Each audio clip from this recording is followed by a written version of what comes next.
Ok. Vamos lá, iniciamos. Vamos lá. Jurados, tudo bem? Bom dia. Novamente, nós damos início aqui à nossa sessão plenária, a quarta e última sessão da nossa reunião. Nós já conversamos.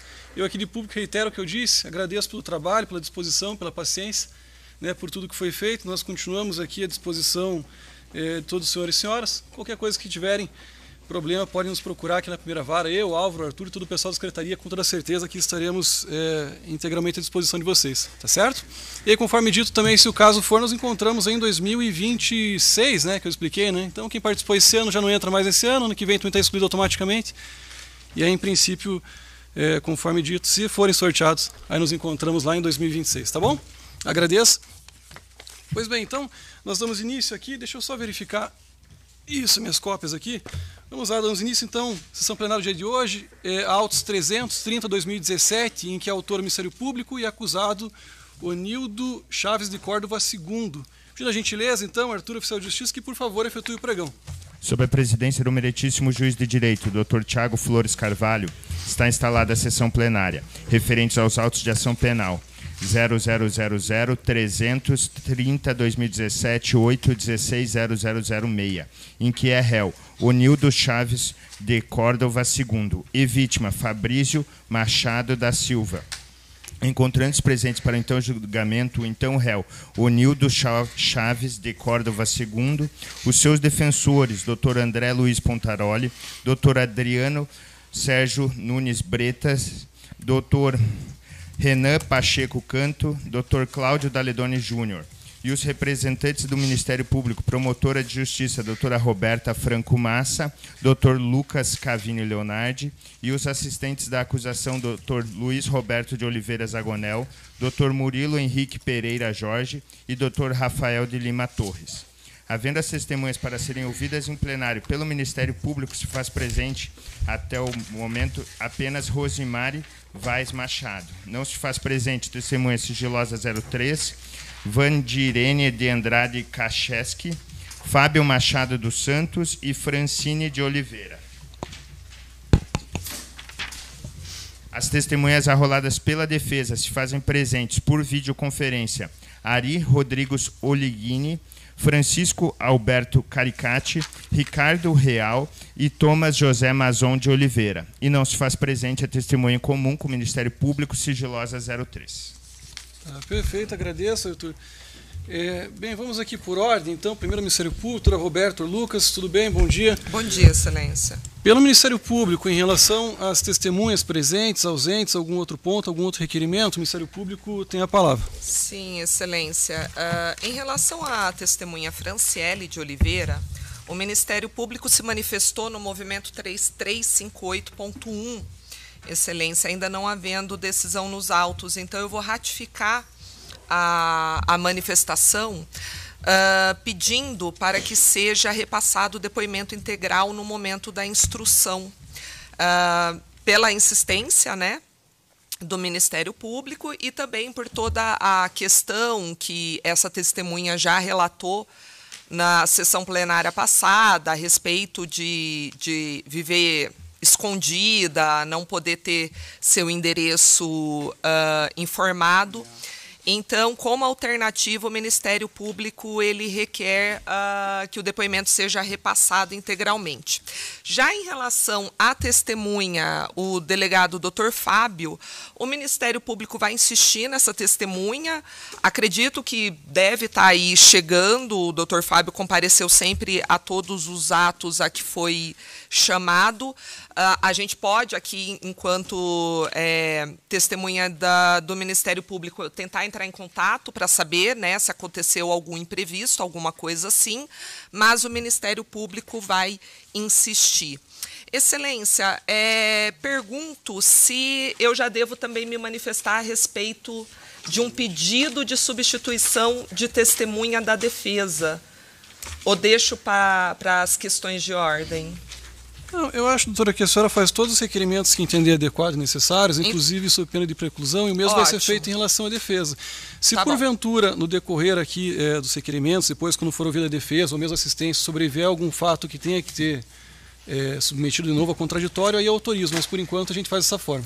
Ótimo, Excelência. Então, em relação às testemunhas, esse é o primeiro requerimento. Excelência, em relação ao pedido de substituição da defesa de uma testemunha pelo assistente técnico, o Ministério Público já se manifesta pelo indeferimento, já coloca aqui, Excelência, posso deixar aqui para análise, é entendimento já do Superior Tribunal de Justiça, né? Não há cerceamento de defesa a respeito do indeferimento dessa substituição, até porque o assistente técnico, ele responde perguntas quanto a aspectos técnicos ou científicos. Já a pessoa chamada na qualidade de testemunha, ela é indagada a respeito do fato. Então, não há essa possibilidade de substituição de testemunha ausente, né, ou não intimada por assistente técnico. Além disso, esse também já é o entendimento reiterado de Vossa Excelência. Então, o Ministério Público vai se manifestar pelo indeferimento dessa substituição requerida pela defesa, aí, de acordo com o entendimento já sacramentado de Vossa Excelência e também do Superior Tribunal de Justiça. Excelência, terceiro manifestação do Ministério Público. O Ministério Público, no movimento 3368.1, Excelência, eu vou aqui fazer uma manifestação oral, reiterando já a manifestação juntada, 3368.1, pelo seguinte motivo, né? O Ministério Público, nessa manifestação, ela impugnou a juntada de procuração de subestabelecimento do movimento 3365. O motivo da impugnação, né, é exatamente aí uma contradição com o Código de Ética da OAB. Pelo seguinte, no movimento 3201 dos autos 260-09 de 2021, consta o depoimento da testemunha sigilosa, a qual, na época, se fez acompanhada de seu procurador constituído, Dr. Cláudio Daledoni Júnior. Em seu depoimento, consta expressamente que, através de orientação de seu defensor, o declarante decidiu falar tudo o que sabe e ouviu dentro da carceragem. Assim, a testemunha, por orientação de seu defensor, Dr. Cláudio Daledoni Júnior, declarou que, depois de ser preso nas dependências da carceragem, onde Patrick está preso e Onildo ficou preso por 2 dias, Onildo foi transferido para o sistema prisional, o declarante, no caso a testemunha sigilosa, que na época era assistida pelo Dr. Cláudio Daledoni Júnior, ouviu Patrick e Onildo conversando sobre os fatos, que Onildo pagou R$19 mil para Patrick matar Fabrício, que Patrick pagou R$4 mil para Negueba ajudá-lo a matar Fabrício, que Onildo disse a Patrick: fica quieto, vou mandar um advogado para você. Você só pode falar na presença de advogado. A cagada foi sua, Patrick, porque você não soube instruir bem a sua mulher. Pois então, foi juntada, depois de muitos anos, né? Estamos falando aí de um fato de praticamente 7 anos atrás, uma procuração agora do réu Onildo, colocando aí o escritório do Dr. Cláudio Daledoni, nas pessoas do Dr. Cláudio Daledoni e Dr. Renan Pacheco, como seus procuradores. Entretanto, Excelência, o artigo 22 do Código de Ética da Ordem dos Advogados prevê: ao advogado cumpre abster-se de patrocinar causa contrária à validade ou legitimidade do ato jurídico em cuja formação haja colaborado ou intervindo de qualquer forma. Entendemos que orientação à testemunha sigilosa é claramente aí um ato no qual o procurador colaborou ou interviu. Da mesma forma, deve declinar seu impedimento ou da sociedade que integre quando houver conflito de interesses motivado por intervenção anterior no trato de assunto que se prenda ao patrocínio solicitado. Excelência, a defesa sabe e tem conhecimento de que o testemunho dessa testemunha sigilosa, naquela época, assistido e orientado pelo doutor advogado Dr. Cláudio Daledoni Júnior, será utilizado em plenário. Aliás, foi utilizado durante os 7 anos de instrução do processo, porque é parte imprescindível da formação de culpa do réu Onildo.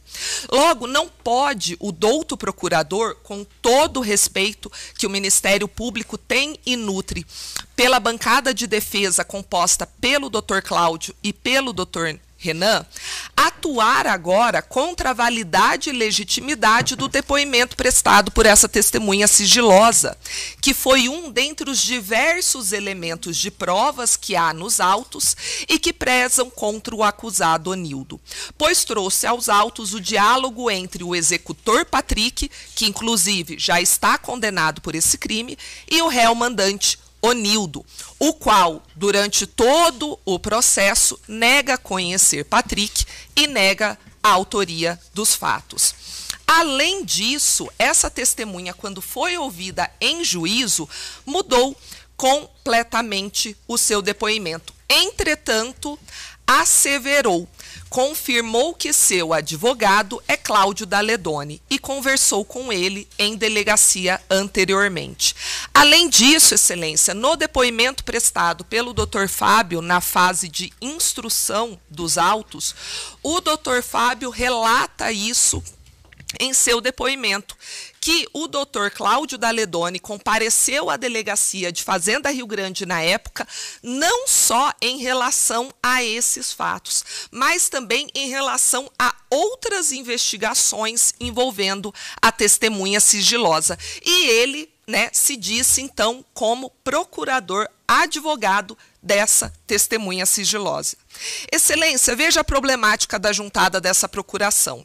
Caberia indagar, então, se a mudança substancial em relação ao depoimento prestado na delegacia de polícia teve algum tipo de nova orientação do procurador que assistiu à testemunha. Aliás, no movimento 336227 até movimento 336229, o Ministério Público juntou algumas atas que dão conta da atuação de ambos os escritórios que nesses autos agora postulam. Escritório Dr. Adriano Bretas e escritório Dr. Cláudio Daledoni, demonstrando que já há muito tempo essa douta bancada de defesa, agora constituída de modo conjunto, tem aí uma conjugação de esforços em diversos outros casos, não podendo haver aqui este conflito eticamente condenado pela OAB. Além disso, em não havendo a declaração de impedimento por parte do nobre advogado, acaso o depoimento da testemunha Ronei, prestado em sede policial, seja atacado de alguma forma no julgamento de hoje pela bancada de defesa, haverá fortes indícios da ocorrência de um patrocínio infiel, artigo 355 do Código Penal, por parte do Dr. Procurador Cláudio Daledoni Júnior, o que não pode ser permitido por Vossa Excelência. Portanto, terceiro requerimento do Ministério Público requer que o Dr. Cláudio Daledoni Júnior e, por consequência, Dr. Renan Pacheco, se declarem, com base no artigo 22 do Código de Ética da OAB, impedidos de atuar nesses autos e, subsidiariamente, em não fazendo, seja ele declarado suspeito por Vossa Excelência de atuar no julgamento do fato, por haver claro conflito de interesses motivado por intervenção anterior no trato de assunto que se prenda ao patrocínio solicitado. Excelência, quarto e último requerimento do Ministério Público. No movimento 3357 dos autos, a defesa juntou 693 movimentações de documentos na fase ali do artigo 479 do Código de Processo Penal. O Ministério Público, no movimento 3362.1, requereu, que a defesa fosse intimada para que especificasse quais documentos, afinal, serão utilizados na sessão plenária. Até porque estamos falando de um prazo de 3 dias. E, diante dos princípios da boa-fé processual e da paridade de armas, é humanamente impossível a conferência de 693 documentos juntados. Excelência, no movimento 3365.1, a defesa se manifestou no seguinte sentido. Caso seja necessário indicar os documentos, a defesa desde logo registra que irá se valer de todos os documentos constantes, não apenas na juntada da fase do artigo 479 do Código de Processo Penal, como também da íntegra dos autos e de tudo quanto esteja acautelado em cartório. Excelência, o meu primeiro ponto é o seguinte. Primeiro, em 1h30 de debate, com certeza a defesa não vai conseguir fazer uso de 693 documentos. Além disso, é o tipo de estratégia, com todo o respeito, deixo bem claro, com todo o respeito que o Ministério Público faz esse tipo de intervenção, é o tipo de estratégia que já deveria ter sido abandonada há muito tempo. Isso em nada acrescenta aos autos, isso em nada colabora com o bom andamento do processo, bom andamento do julgamento, e é uma estratégia que até o presente momento, o Ministério Público nunca visualizou e se manifesta, reitera essa posição.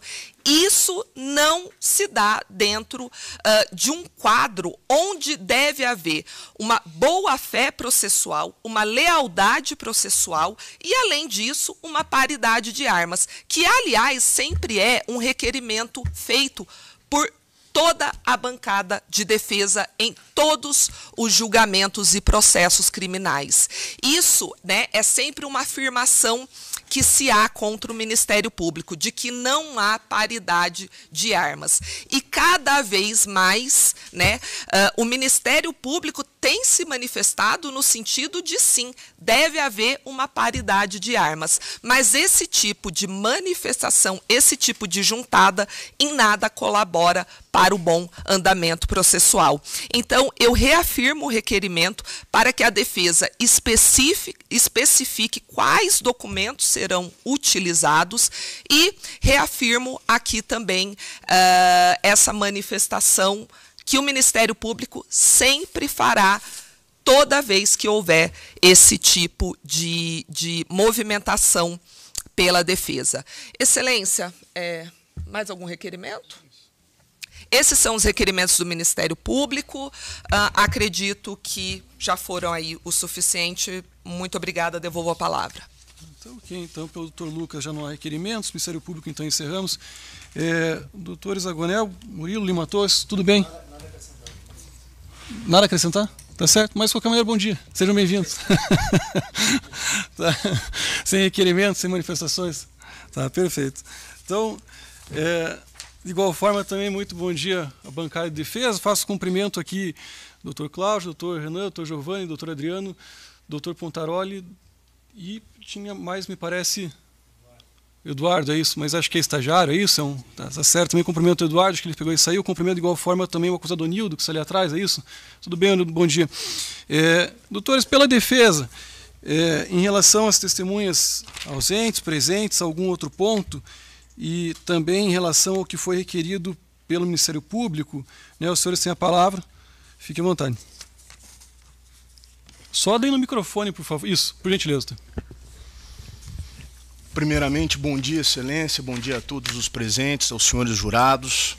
Excelência, preliminarmente, em relação ao pregão, só gostaria de aditar a presença do Dr. Giovanni Moro também, para que seja ditado no pregão. E também, Excelência, salvo o melhor juízo, parece-me que estamos sendo transmitidos pelo YouTube. Perfeito. E esse, preliminarmente, é um requerimento que a defesa faz.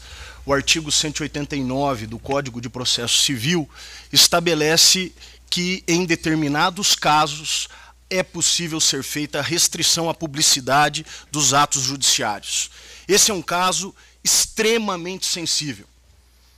Vamos tratar aqui de situações que envolvem facções criminosas, vamos tratar aqui de situações que envolvem testemunhas sigilosas, sigilos telefônicos, bancários, e tudo recomenda, Excelência, que a transmissão pelo YouTube seja suspensa para esse caso específico. Não é por outra razão que Sua Excelência, o juiz Fischer, trasladou para esses autos determinados documentos e só o fez considerando-se que se trata de feito gravado com sigilo. Por essa razão, Excelência, preliminarmente, a defesa vem se manifestar no sentido de que seja suspensa a transmissão pelo YouTube, até mesmo porque temos aqui uma testemunha que o Ministério Público requereu a sua condução, e essa testemunha pode ser que esteja assistindo pelo YouTube o transcurso dos trabalhos, o que ofenderia a preservação da incomunicabilidade das testemunhas. Então, o primeiro requerimento que a defesa faz é com relação a essa questão do YouTube. No que tange a transmissão e a reprodução do depoimento da testemunha Franciele, o Ministério Público indicou, na fase do artigo 422, que a testemunha fosse intimada para comparecer em juízo, aqui no plenário, para que ela desse o seu depoimento. Essa testemunha, Excelência, deu depoimento no júri pretérito. Depoimento esse ao qual a defesa de Onildo não participou, não exerceu o contraditório. E não há previsão legal de que nós possamos substituir um depoimento de uma testemunha que pode dar o seu depoimento em plenário, sob o crivo do contraditório, da ampla defesa, por uma reprodução de um vídeo, de uma prova da qual a defesa não teve participação, Excelência. Ofende o contraditório, ofende a ampla defesa, não há previsão legal, não é prova produzida por carta precatória, não é prova irrepetível, não é laudo, não é prova documental, é uma prova repetível e, portanto, a senhora Franciele, se não foi intimada, o Ministério Público não pode reproduzir uma prova da qual a defesa não participou.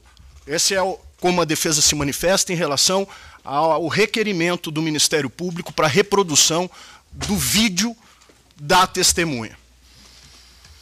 Em relação à substituição de uma das testemunhas não intimadas da defesa pelo assistente técnico Leocádio.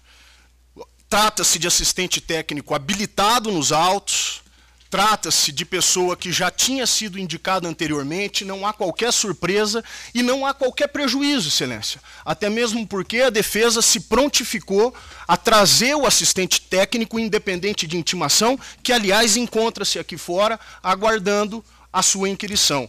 Não há qualquer prejuízo, a testemunha não foi intimada e nós temos a possibilidade, a faculdade de substituí-la por um assistente técnico.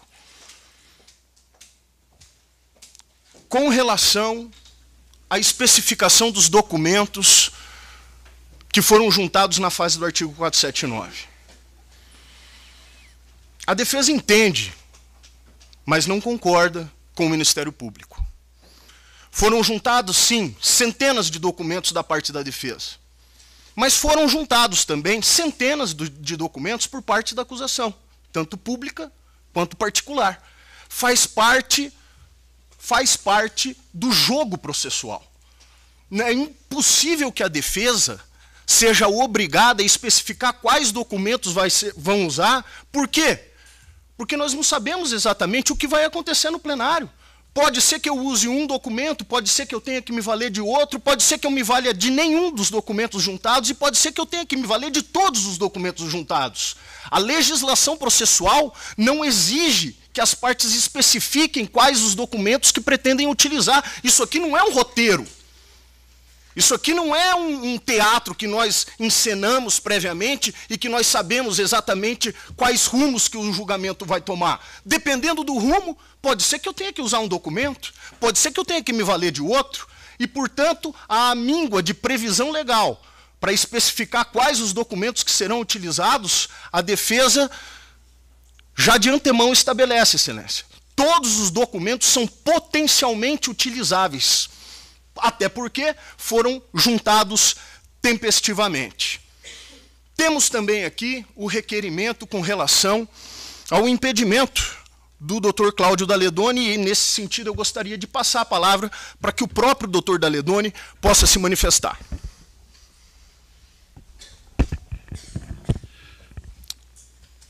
Excelentíssimo doutor juiz de direito, Tiago Flores, doutora Roberta, tá ligado, excelência? Doutora Roberta Massa, promotora, doutor Cavini, doutor Zagonel e demais colegas. Requerimento da doutora Roberta Massa, em que pese nutrir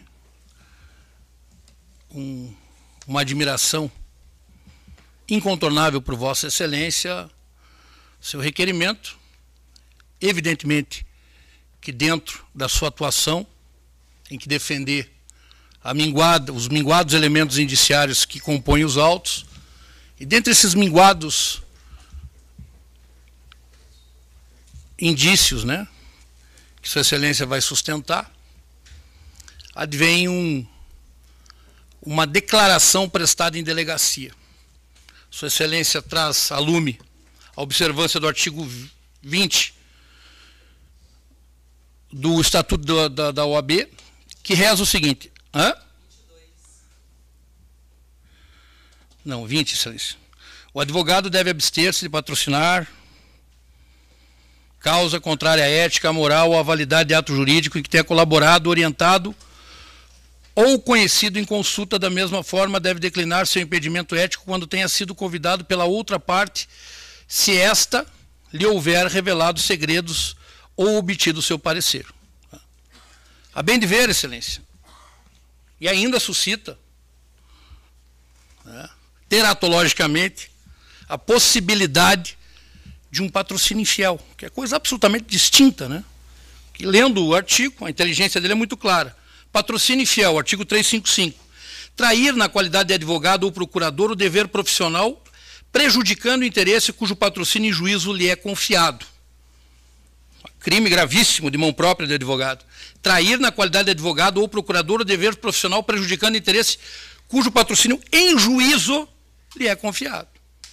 Eu não representei Ronei em juízo, até porque ele me consultou numa situação, e agora abrindo mão até do meu dever de segredo, porque estou sendo aqui, inclusive, colocado na iminência de poder ser processado, né, por patrocínio infiel. Muito pelo contrário, Ronei jamais confirmou aquilo que disse para o delegado de polícia. Eu nunca ingressei com qualquer medida de Ronei. Ronei foi preso nesse processo, foi excluído desse processo, e em juízo eu não lhe acompanhei, eu não tive nenhum ato em juízo acompanhando o Ronei, nenhum ato em juízo. Quando Sua Excelência fala em Fazenda Rio Grande que diversos outros episódios criminosos de Ronei foram acompanhados por esse advogado, isso não é verdade. Fora feito, sim, uma instrução de primeira fase de um homicídio dele, e eu estaria aqui patrocinando de forma infiel se viesse aqui acusar Ronei ou sustentar que Ronei efetivamente mandou, ouviu que Onildo teria falado com Patrick. Muito pelo contrário. Isso ele não confirma, e agora abrindo mão do meu segredo profissional para que possa me defender, inclusive estou aqui na iminência, Sua Excelência ingressar criminalmente contra mim, o que ele fala é muito claro. Eu disse aquilo porque queria sair da carceragem. E não vem e não confirma a situação em juízo. Então, não posso ficar aí estigmatizado e cravado de não poder atuar na causa. Foi uma causa que envolveu aí grandes interesses. Essa causa chamou vários advogados aqui para figurarem como defensores, como advogados acusadores, e eu não vejo nenhum impedimento. Não estou traindo o patrocínio de Ronei. Estaria, sim, Excelência, se viesse falar o contrário. Estaria, sim, traindo o patrocínio da causa dele, ou daquele aconselhamento, se figurasse como advogado da assistência de acusação, ou até, Suas Excelências me chamaram como testemunho, que foi negado, ou até se eu viesse a testemunhar aqui contra o que ele disse em juízo. O que ele falou em fase policial e segredou a esse profissional me deixam inteiramente liberado, absolutamente liberado, sob o ponto de vista ético e principalmente sob o ponto de vista penal. E o que eu vejo aqui, Excelência, é uma maneira de fazer com que este advogado e sua banca não participem da defesa. E mais, lançando um véu acusatório, lança-se um véu de suspeição em toda a banca de defesa. Então, imediatamente vamos ter que acionar as prerrogativas, porque vai além o vosso requerimento, né? O vosso requerimento, além de uma forma absolutamente enérgica, busca que a casa censora se manifeste, busca que o juízo criminal se manifeste, e ainda lança essa névoa, né? Esta maledicência que quase indefensável da conjugação dessas duas bancas de defesa atuarem em defesa de Onildo. E evidentemente, Excelência, que com todo o respeito e admiração que eu nutro, não só por Vossa Excelência, mas pelo doutor Cavini e os demais colegas aqui que figuram como acusadores, em respeito a esse juízo, jamais teceria alguma consideração que fosse absolutamente indevida acerca daquilo que eu assisti. Entretanto, não é exigível, né, que esse profissional instado e aí encurralado, né, pelo Ministério Público suscitando patrocínio infiel, não tenha como abrir mão desse segredo, como eu já disse, me sentindo absolutamente tranquilo no patrocínio da causa. Estaria, como dito e já finalizando, traindo a causa se figurasse como testemunha daquilo que se ouviu dizer, como Suas Excelências tentaram. Então é como se manifesta, Excelência, a defesa.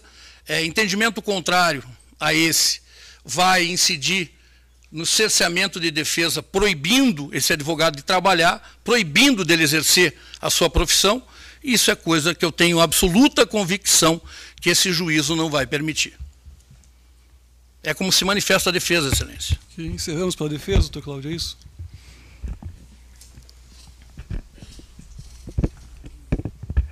Excelência, essas são as manifestações que a defesa tem a tecer a respeito dos requerimentos formulados pelo Ministério Público. Temos outros tantos pela defesa e, portanto, indago a Vossa Excelência se Vossa Excelência vai decidir preliminarmente os requerimentos do Ministério Público ou se vai decidir em conjunto. Não, o senhor pode fazer todos os requerimentos e colocações, doutor, inclusive sob pena de preclusão. Aí depois todos serão enfrentados. Perfeito, Excelência. Em conjunto, até porque, pelo que verifico, já desde logo, tem pontos em comum, né? Então não há porquê. Claro, claro. Então, Excelência, nós temos outras tantas questões de ordem que nós precisamos ventilar sob pena de preclusão. Existem algumas matérias que já foram dirimidas por Vossa Excelência, que já foram enfrentadas, tais como o indeferimento de provas que houveram sido anteriormente deferidas, tais como a extração de dados e quebra de sigilo telefônico sem autorização judicial. Isso tudo já é matéria superada, mas que a defesa gostaria de deixar consignado sob pena de preclusão. O requerimento, portanto, é tão somente a consignação em ata. Mas nós temos outros dois requerimentos, Excelência, esses sim inéditos, esses sim intransponíveis para o prosseguimento dos trabalhos. O primeiro requerimento, Excelência, diz respeito à juntada de documentos. Na fase do artigo 422, no movimento 2978.1, a defesa requereu, no item E, o seguinte pedido, aspas, seja certificado nos autos o inventário de todas as apreensões e mídias disponíveis perante essa respeitável serventia.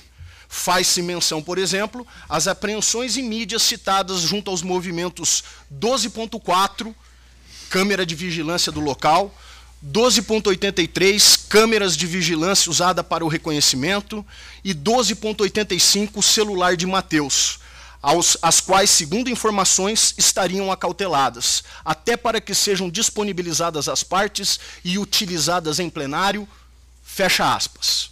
Muito bem, Excelência. Esse foi o requerimento formulado pela defesa lá na fase do 422. Na decisão do movimento 2989.2, Sua Excelência, a juíza titular da vara, no item 4.1, deferiu o pedido da defesa. O cartório inventariou todos os bens apreendidos no movimento 2998.1, tudo que estava cautelado em cartório. Celulares, HDs, documentos, etc. Pois bem, Excelência, no dia 10 de janeiro desse ano, nosso estagiário compareceu em cartório e deixou acautelado um HD externo para que nós pudéssemos fazer o espelhamento de tudo que tivesse acautelado em cartório. Esse HD permaneceu na serventia por 2 dias a fio. E quando retornou para o nosso escritório, nós tínhamos lá 4 arquivos. 3 em PDF e 1 em Excel. Esse material foi devidamente certificado nos autos, conforme certidão acostada no movimento 3273. Pois bem, Excelência, qual não é a nossa surpresa quando nós percebemos que no apagar das luzes da semana passada, na sexta-feira, às 18 horas, 38 minutos e 10 segundos, no movimento 3373, é aportado aos autos um volume torrencial de informações. Mais de 100 arquivos em PDF, mais de 30 vídeos, alguns dos quais com mais de 1 hora de duração, depois de expirado o prazo do artigo 479. A defesa foi colhida de surpresa, Excelência. Nós não pudemos contestar esses documentos. Nós requeremos insistentemente para que tudo fosse aportado aos autos e a serventia, somente na sexta-feira, certificou esse volume torrencial de informação inédita. Informações probatórias inéditas, às quais a defesa não tinha acesso. Informações inéditas e relevantes, até porque câmeras de vigilância que flagraram o local dos fatos podem ser elucidativas, porque nós temos testemunhas de viso que reconhecem o mandante na cena do fato. Temos testemunhas de viso. Isso tudo precisa ser elucidado. Nós precisamos submeter esse material a uma análise técnica, nós temos que ter a oportunidade de eventualmente nos contrapor a esse material, e o mero desentranhamento disso não seria suficiente a solucionar essa controvérsia, porque essa prova não é descartável, a prova não é da acusação, a prova não é da defesa, a prova é do processo, é de interesse público. E, portanto, Excelência, a superveniência de material probatório importante, inédito, fora do prazo do artigo 479, malfere toda a inteligência do contraditório da ampla defesa. Urge que esse processo seja chamado à ordem, que Vossa Excelência coloque um freio de arrumação, que nós possamos suspender a sessão e que nós possamos efetivamente exercer o contraditório. Não se trata aqui de querer o adiamento pelo adiamento. A defesa não teme o enfrentamento do julgamento. A defesa quer o julgamento, ninguém mais do que o Onildo quer colocar um ponto final nessa história, mas justiça não é justiçamento. Nós precisamos efetivamente ter a oportunidade de enfrentar esse material intempestivo, inédito e importante para o deslinde da causa. É como a defesa se manifesta em relação às juntadas, no sentido de que seja redesignada a sessão. O colega quer aditar o requerimento? Com relação ao prejuízo, que existem testemunhas que reconhecem... que nós... Sim, o meu colega enfatiza que o prejuízo é evidente. Existem testemunhas que fazem reconhecimentos de possíveis mandantes que estariam ou não no local de morte, e não se trata apenas de câmeras do local, Excelência. Nós temos ali mais de 100 arquivos em PDF. Matéria probatória relevante, importante, o prejuízo está sacramentado, é necessário que o feito seja chamado à ordem e que nós possamos redesignar essa sessão para exercer efetivamente o contraditório. E se eu quiser juntar, por exemplo, Excelência, um outro material em cima dessas provas que estão ali, eu não vou ter a oportunidade? A defesa não terá a oportunidade, porque superado já a fase do artigo 479? Então é o requerimento que a defesa faz com relação a essa juntada intempestiva desse material. Existem também acessos. O outro requerimento, Excelência, é que a defesa pediu que sejam acessados os materiais brutos das extrações das herbes e de interceptações telefônicas. Exemplo, movimento 12.179, página 607 e seguintes dos autos manuscritos ali, numeração manuscrita. Existe um relatório de investigação sobre interceptação telefônica de 2 a 15 de maio, sobre 3 numerais. É um relatório de investigação. É uma interpretação que o investigador dá a uma interceptação telefônica. Eu gostaria, Excelência, que fosse franqueada a defesa à interceptação telefônica, e não o relatório de interpretação do investigador. O mesmo acontece no movimento 12.156, páginas 540 e seguintes dos autos manuscritos. Há um relatório de investigação em que o investigador interpreta as herbes de 3 terminais. Todavia, a íntegra das herbes, a extração propriamente dita, o material bruto, não foi franqueado às partes. E Vossa Excelência deferiu. No movimento 1121.1, há um relatório de interpretação também das bilhetagens e herbes de 3 terminais telefônicos. 1 atribuído a Ari e 2, Excelência. Veja como é grave a situação. 2 atribuídos ao acusado. Um relatório de interpretação das herbes e das bilhetagens do acusado. Eu gostaria de ter acesso, Excelência, ao material bruto, não ao relatório de interpretação que o investigador faz a partir dessas bilhetagens. Eu gostaria de ter acesso à bilhetagem propriamente dita. E nós requeremos isso oportunamente e tempestivamente na fase do artigo 422. Não houve impugnação do Ministério Público. A juíza titular deferiu. E Vossa Excelência, doutor Tiago, Vossa Excelência, deferiu também na decisão acostada ao movimento 3174.1, no dia 7 de dezembro de 2023, Vossa Excelência diz, aspas, certifique a secretaria se o material está disponível e, se não estiver, providencie a disponibilização. Isso não foi providenciado. E a defesa insistiu e alertou o juízo. Excelência, o cartório não providenciou a disponibilização. Isso foi feito em tempo antes da fase do artigo 479, no dia 23 de janeiro de 2024. E esse material está incógnito. A defesa não teve acesso. A juíza titular deferiu, Vossa Excelência deferiu, a defesa requereu a tempo e modo, e esse material está inacessível, um material probatório de interesse público. O Ministério Público não impugnou, a assistência de acusação não impugnou, o juízo deferiu por 2 vezes, e esse material está inacessível às partes. O acesso à prova é medida que se impõe. Repito, a defesa está pronta para fazer o julgamento e debater essa causa a hora que tiver que ser debatida, mas um processo está imaturo. O processo precisa ser corrigido em suas imperfeições, sob pena de nós fazermos trabalhos aqui fadados à nulidade.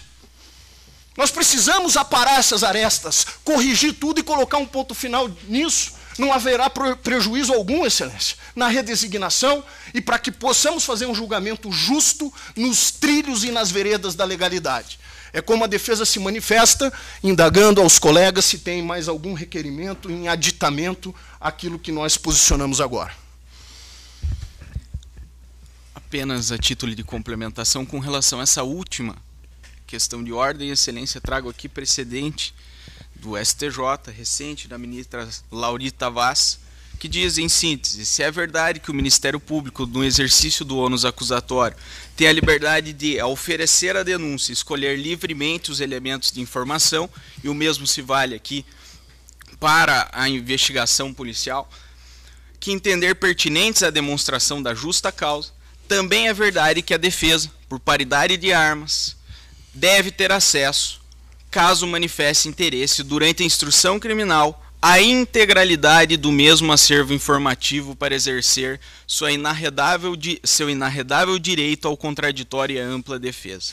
já é sedimentado os entendimentos pelas cortes superiores, inclusive súmula vinculante número 14, no sentido de que a defesa tem que ter acesso à íntegra de todos os elementos informativos. Nós temos relatórios de bilhetagens, relatórios de interceptação telefônica, relatórios aqui de herbes, e nós não temos acesso ao material bruto e simplesmente queremos acessá-lo para poder combater aquilo que foi unilateralmente decidido, enfim, investigado por uma das partes com os interesses que cada um tem lado a lado.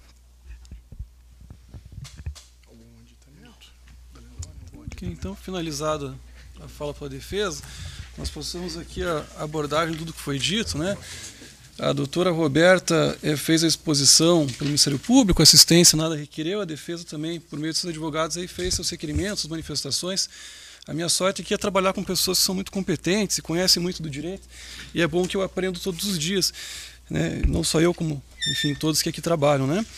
De qualquer maneira, apesar da eloquência do que foi colocado pela promotora de justiça e também pelos defensores, tudo o que foi aqui colocado, primeiro, não é novo, já foi decidido. Segundo, mesmo que foi aqui dito, de certa forma, de maneira inédita, são questões que se resolvem com maior facilidade. Não tem aqui dificuldade alguma para compreender e para decidir tudo o que foi colocado. Né? São questões do dia a dia, talvez uma em específica que não seja, que realmente eu nunca enfrentei, mas também que se resolve de maneira muito tranquila também a partir da leitura do que dispõe a lei e do que se vê aqui no processo. Então eu anotei aqui, são vários pontos, eu vou tentar ser breve, né, objetivo, direto, concreto, que é assim que tem que ser.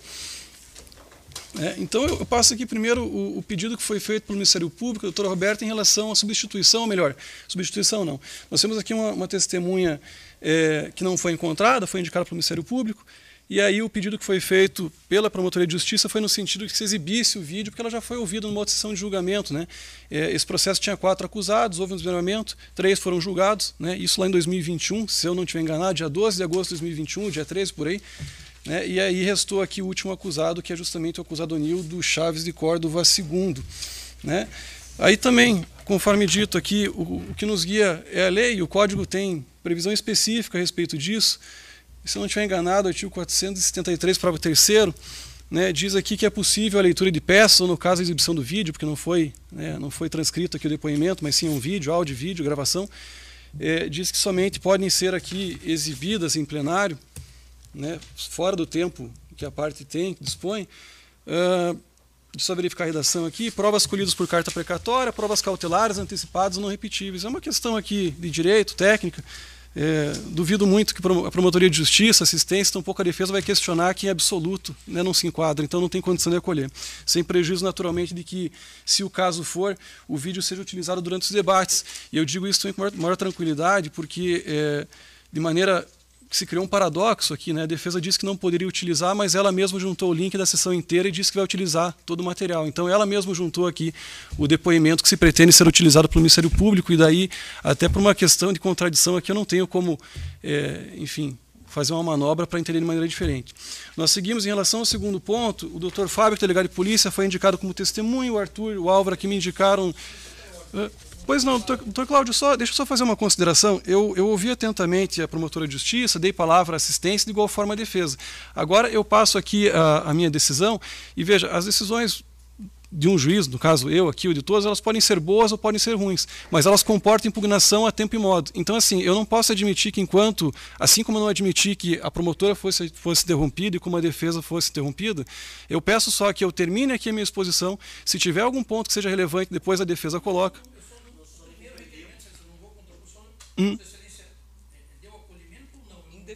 Negado. Negado. Perfeito. Então, nós seguimos. A testemunha do Dr. Fábio aqui, Machado, que é delegado de polícia, ela foi intimada, enfim, compareceu, chegou aqui alguns minutos depois, essa informação que me foi trazida pelo Arthur e pelo Álvaro. Nós seguimos em relação à substituição de uma testemunha sigilosa, dita aqui número 3, pela oitiva de um assistente técnico. Pouquíssimas palavras, né? O processo é um caminhar para frente, então a gente não retorna. Né, se houve algum problema, isso tem que ser dito de imediato e tem que ser alegado o prejuízo que foi, para que o juízo possa, então, analisar e verificar se é caso, entre aspas, e consertar alguma coisa. Não se admite, em hipótese alguma, que se guardem ou que se omitam em relação a eventuais vícios, nulidades, requerimentos, para que sejam feitos só lá na frente, para que depois, então, se pretenda ou se pense aqui em uma anulação ou algo do tipo.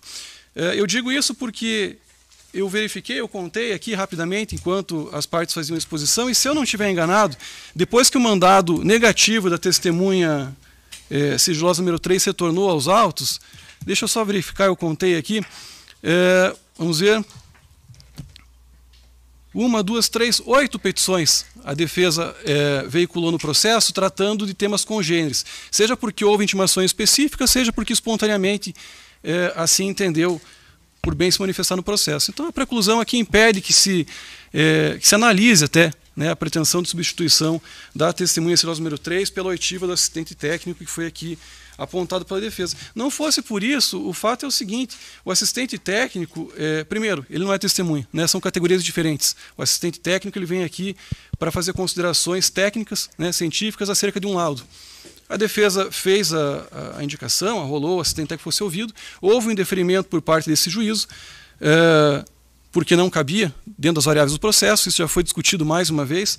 A defesa impugnou isso perante o Tribunal de Justiça, houve uma negativa, impugnou isso perante o Superior Tribunal de Justiça, houve outra negativa, impugnou perante o Supremo Tribunal Federal, houve outra negativa, tentou de novo aqui no Tribunal de Justiça e foi negado. Então aí, eu não fiz a conta, mas quero ver que pelo menos umas 5 ou 6 vezes isso já foi resolvido e realmente não há condição, né? Então, por 3 motivos. Primeiro, a preclusão. Segundo, porque o assistente técnico não é testemunha. E terceiro, porque, conforme dito, isso já foi aqui resolvido, já foi impugnado.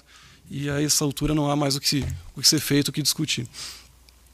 Em relação aqui à impugnação que foi feita pelo Ministério Público quanto à atuação de 2 advogados que foram subestabelecidos, quero crer que a manifestação está aqui no artigo 3368.1 pelo Ministério Público.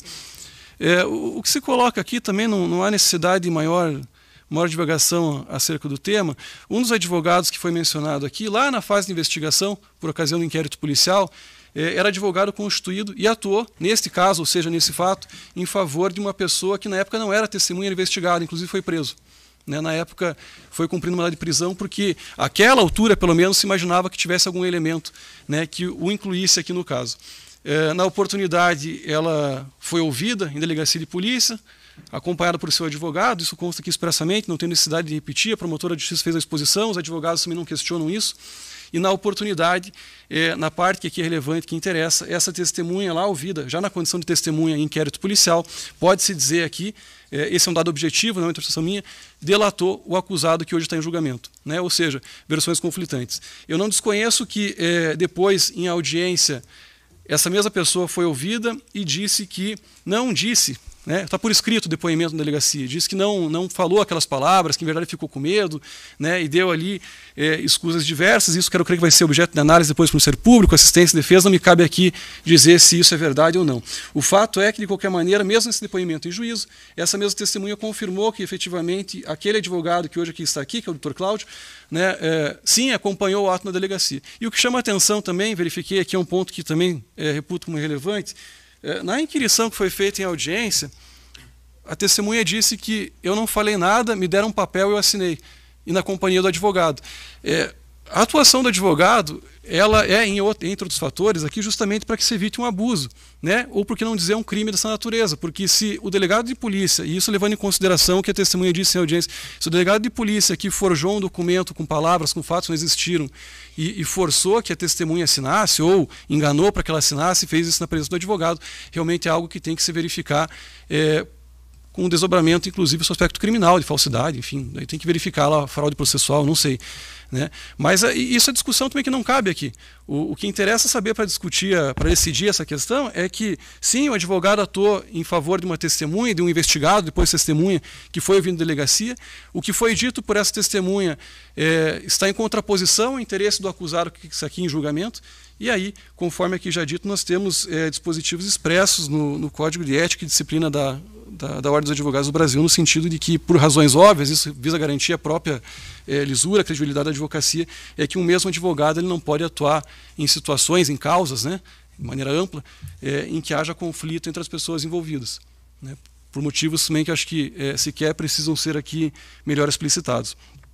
Eu verifico aqui também que quem atuou foi um advogado, o Dr. Cláudio, mas também é de conhecimento público, notório, pelo menos aqui para nós, o Tribunal do Júri, que o Dr. Renan, que está presente aqui também, ele faz parte do escritório de advocacia do Dr. Cláudio. Né? E aí tem outro dispositivo no Código de Ética também, que de igual forma, advogados associados, ou mesmo que formalmente não sejam associados, que trabalhem juntos, têm que se abster de praticar esse tipo de conduta. Então, eu não vejo aqui condição de permitir que os dois advogados atuem nessa causa, inclusive porque, assim procedendo, o fato é que, se isso não for impugnado agora, não fosse impugnado agora, com toda certeza, eventual recurso, ou mesmo revisão criminal, depois poderia dar margem para que se anulasse o julgamento. E por algo que, reconheço, teria sido feito pela própria defesa. Então, de fato, não há condição. Eu faço a anotação aqui que a resolução que eu dou é sobre o aspecto processual, né, para o julgamento aqui, porque quem decide no processo aqui sou eu decido só aqui, né? Em relação a desdobramento na esfera criminal, eu não identifico realmente, pelo menos os elementos que eu tenho aqui, por enquanto, né, que isso tenha ocorrido. O Dr. Cláudio fez a exposição aqui a respeito dos elementares do tipo. Na esfera criminal nós temos, enfim, princípios diversos, né? Tem que outros requisitos são atendidos para se enquadrar ou não como crime. Então, em relação a esse ponto, por enquanto não identifico alguma providência que tenha que ser tomada aqui pelo juiz de direito durante esse julgamento. Entretanto, diante do que dispõe aqui o Código de Ética e Disciplina da Ordem dos Advogados do Brasil, do que foi aqui sustentado, isso é discutível, não cabe a mim debater ou decidir, é caso de comunicar então a Ordem dos Advogados do Brasil para que lá atue dentro da esfera disciplinar, da esfera da ética, verificar se houve ou não aqui algum deslize, alguma infração. O fato é que nesse processo, reitero, não há condição de que os advogados prossigam. O Ministério Público também fez aqui uma indicação em relação aos documentos que foram juntados pela defesa. Eu não anotei aqui, são vários movimentos, mas na verdade o movimento aqui pouco importa. Né? A defesa juntou aqui algumas centenas de documentos. E há um prazo para que isso seja feito, é o prazo de 3 dias úteis, justamente para que a parte contrária tenha acesso a esses documentos, esse material que foi juntado, e se for o caso, possa contraditar aqui durante os debates. E essa é a razão de ser do artigo. Formalmente isso foi cumprido.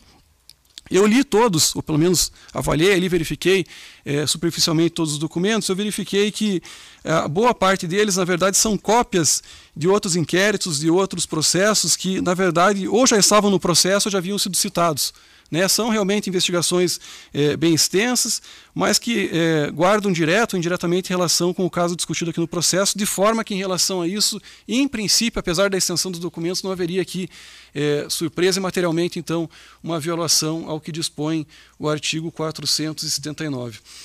Eu percebi que não foi dito pelo Ministério Público, não foi dito aqui nesse momento pela defesa, mas eu observei que nas petições que foram juntadas pelos defensores, houve um requerimento para que se utilizasse os recursos do Google View, acho que assim pronuncia, né? E Google Maps, que são aquelas ferramentas que o Google disponibiliza para que enfim, o GPS, o mapa, ali também as imagens de ruas. A defesa fez um requerimento para que isso fosse utilizado, fez dentro do prazo do artigo 479, mas não atende aqui o que dispõe a lei, porque, conforme dito, a ideia é que se dê conhecimento para a parte contrária daquilo que vai ser utilizado. E aí eu não preciso argumentar aqui, são ferramentas que permitem que se identifique ruas, imagens, enfim, no mundo inteiro, no globo inteiro, e o mínimo que se pudesse, que se exigia aqui, é que a defesa indicasse, vou utilizar essa ferramenta para mostrar a rua X ou Y. Né? Além disso, mesmo com esse requerimento, ainda que fosse complacente aqui com o pedido de defesa, o fato é também que o juízo não tem controle daquilo que o Google faz. Né? Então, se por um acaso hoje tem um dado lá, pode ser que amanhã já não tenha. Né? Isso pode ser manipulado. E a ideia é a razão pela qual então deve também ser juntado no processo, porque aqui é um ambiente cuja integridade dos dados aqui são asseguradas. Dando sequência, agora em relação aos requerimentos que foram feitos pela defesa, o doutor Adriano pediu que se constasse aqui o nome do Dr. Giovanni, que é advogado, faz parte da banca, não há ressalva alguma, isso já foi retificado. Foi feito um requerimento aqui em relação à transmissão do julgamento perante o YouTube e verifiquei aqui que os argumentos que foram levantados pela defesa foram os seguintes, né? Seriam temas sensíveis, temas que envolvem facções criminosas, temas que tratam de dados aqui que seriam protegidos por lei, pela Constituição, e aí também tratou da incomunicabilidade de testemunhas. E aí o fundamento que se traz para desde logo, diga-se aqui em deferir, é que, primeiro, como regra, os julgamentos são públicos, né? Todos os julgamentos perante o Tribunal do Júri são dessa natureza.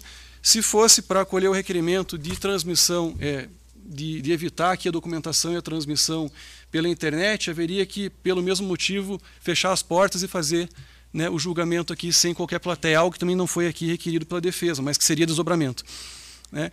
Em relação a dados sensíveis, a facções criminosas, aos dados, enfim, o fato é que todo e qualquer júri, eu não digo em regra, mas parcela significativa envolve esse tipo de discussão. Aliás, quero crer, os senhores jurados aqui participaram de outros 3 júris, nos outros 3 júris. Né? De igual forma, esse material também, lógico, de acordo com o caso lá concreto, também foi utilizado, também estava presente. Eu menciono ainda que, por ocasião do julgamento da apelação, da sentença que foi proferida em relação aos demais correios, que utilizou aqui do mesmo material, houve a transmissão também pelo Tribunal de Justiça. Eu acompanhei depois o vídeo, não ao vivo, verifiquei inclusive que o Dr. Zagonel pediu a palavra, fez uma sustentação, que depois também foi interrompida no meio do caminho, mas que houve também a exposição aí pelos desembargadores com relação a dados do processo, ou seja, também foi exposto. Digo também que lá em 2021, de igual forma, também no julgamento dos Correios, o acusado Nildo estava presente, no meio do caminho houve uma liminar, suspendeu o julgamento, os mesmos advogados que aqui estão também lá estavam, nada disseram a respeito disso. Né?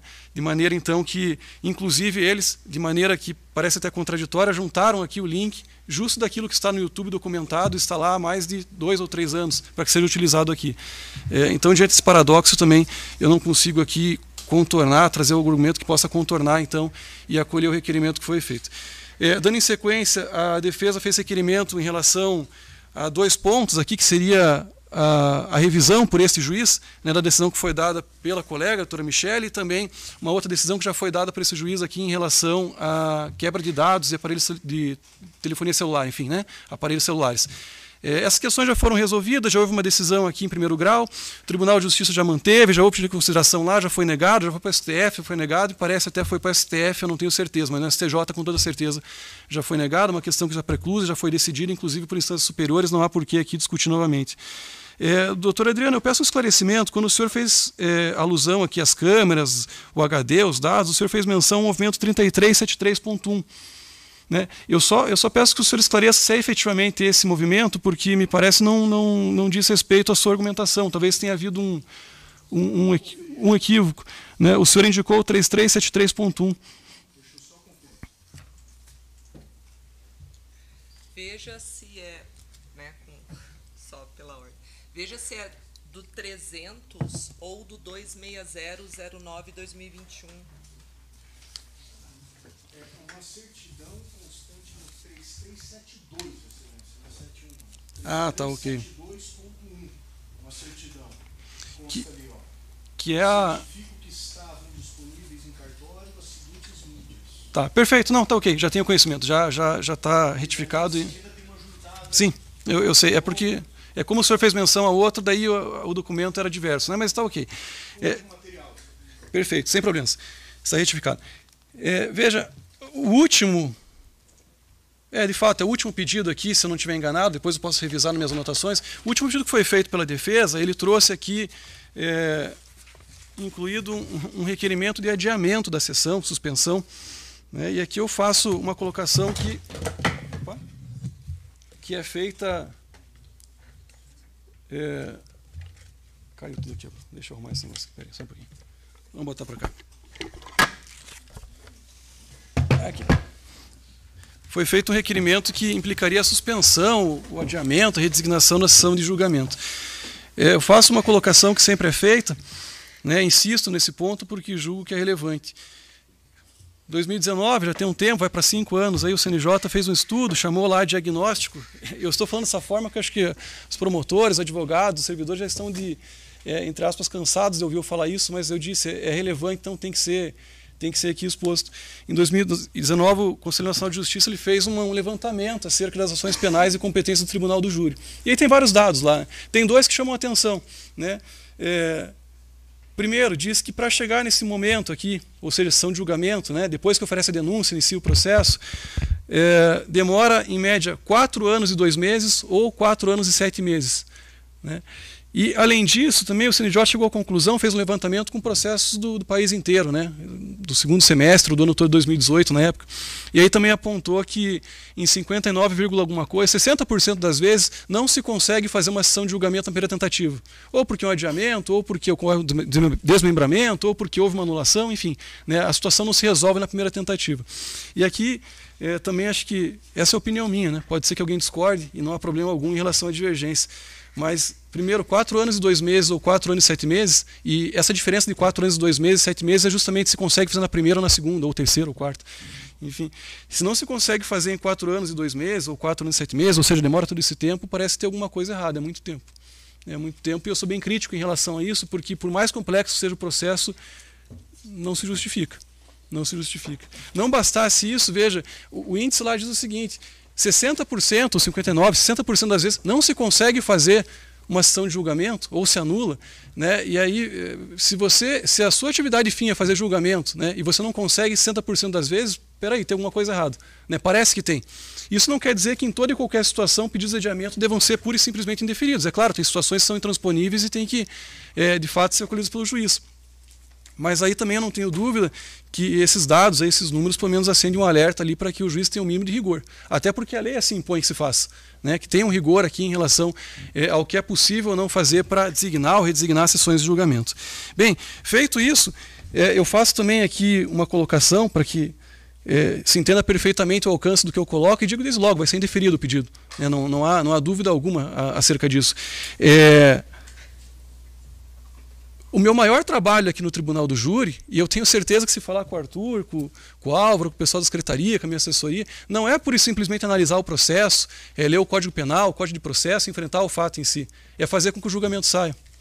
Né? Eu não fiz esse levantamento, mas se fizer, eu posso apostar aqui com certeza mais da metade, muito mais da metade dos julgamentos que eu designo aqui, eu coloco designos do dia tal para em seguida vem pedido de adiamento.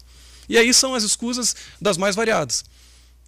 É claro que, veja, nesse ponto aqui não se lança sombra alguma ao direito que o promotor de justiça, o direito que o advogado de assistência tem, ou o direito que a defesa tem de exercer o seu trabalho. Se entende que é caso que falta alguma coisa, ou que, enfim, a situação não está adequada de acordo com a lei para fazer o julgamento, que se faça então o requerimento e vai ser analisado. Né? Mas o número de requerimentos que são feitos, eles realmente chamam a atenção. Aliás, neste mesmo processo aqui, ele já foi suspenso.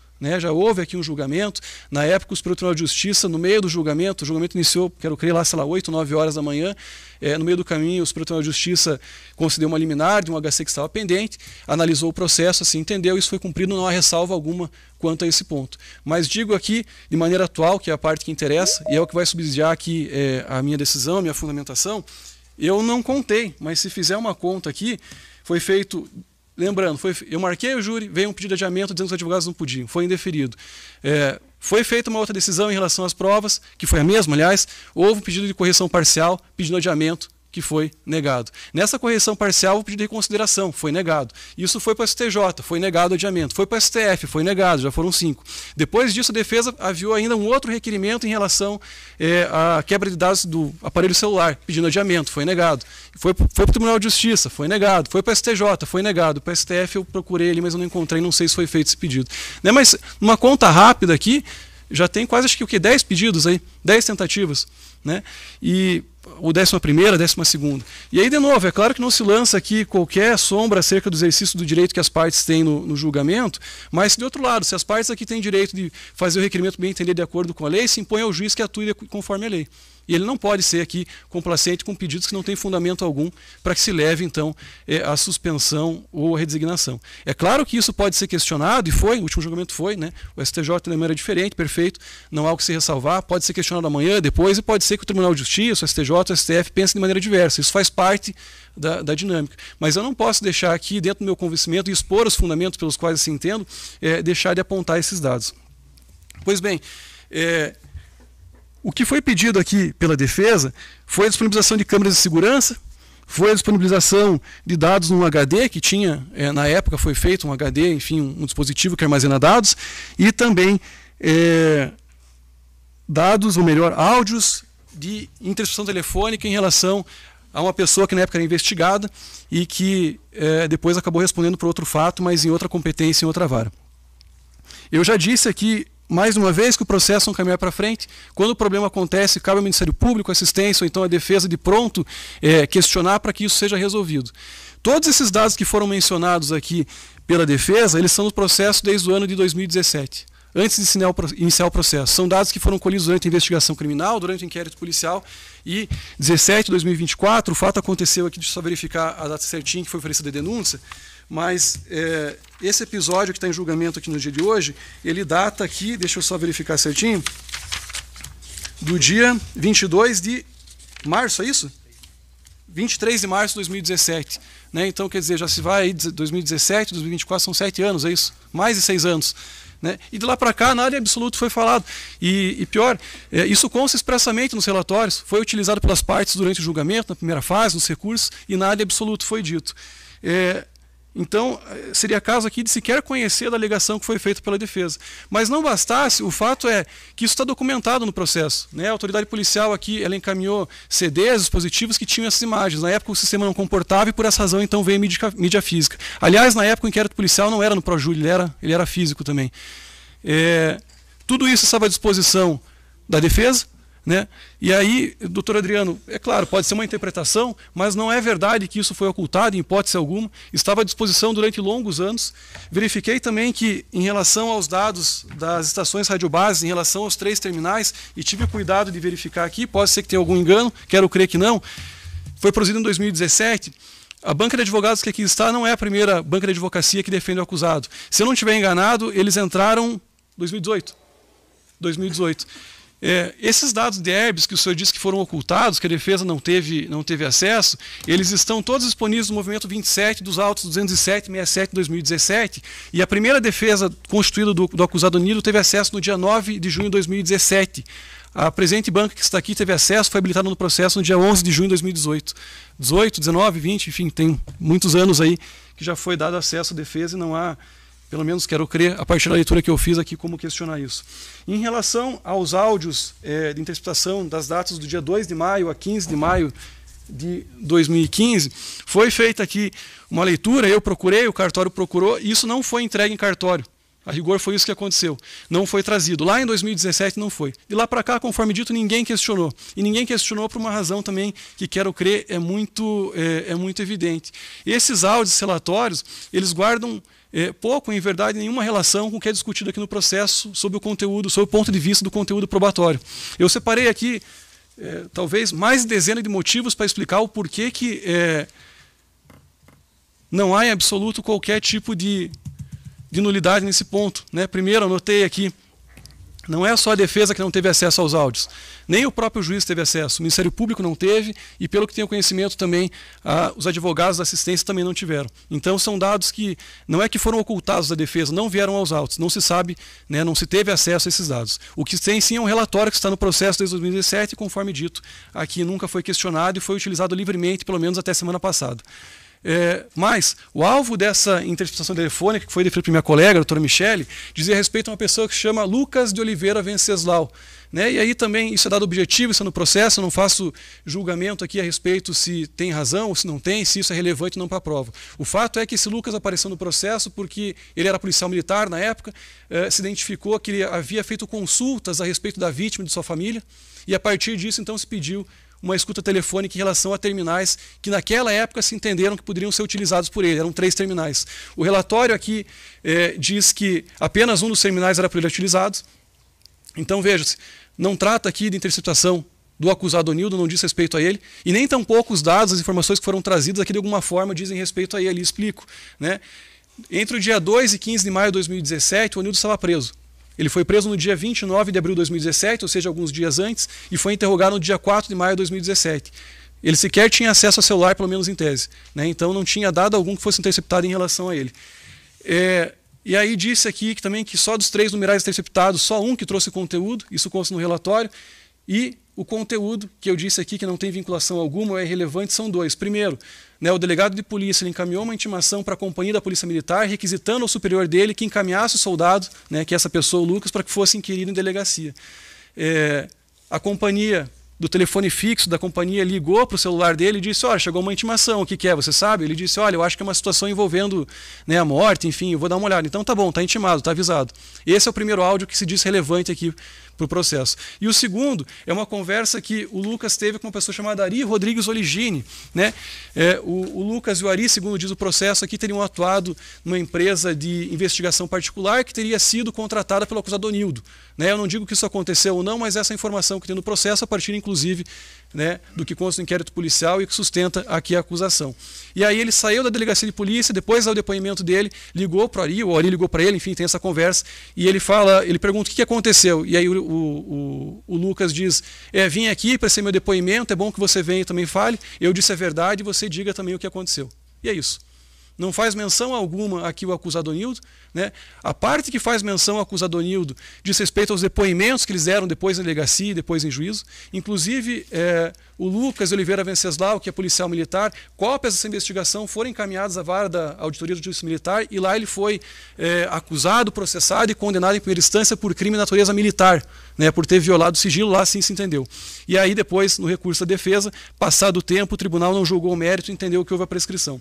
E aí também há que se colocar aqui que nem mesmo lá, na vara da Auditoria de Justiça Militar, essas interceptações foram utilizadas. Nem lá que dizia respeito ao próprio Lucas, que teve então o ramal interceptado. Há só demonstrar também que se nem lá era interessante, aqui com mais razão e também não se justifica que seja, não é que não se justifica que seja juntado, né? Não se vê prejuízo aqui pela não disponibilização.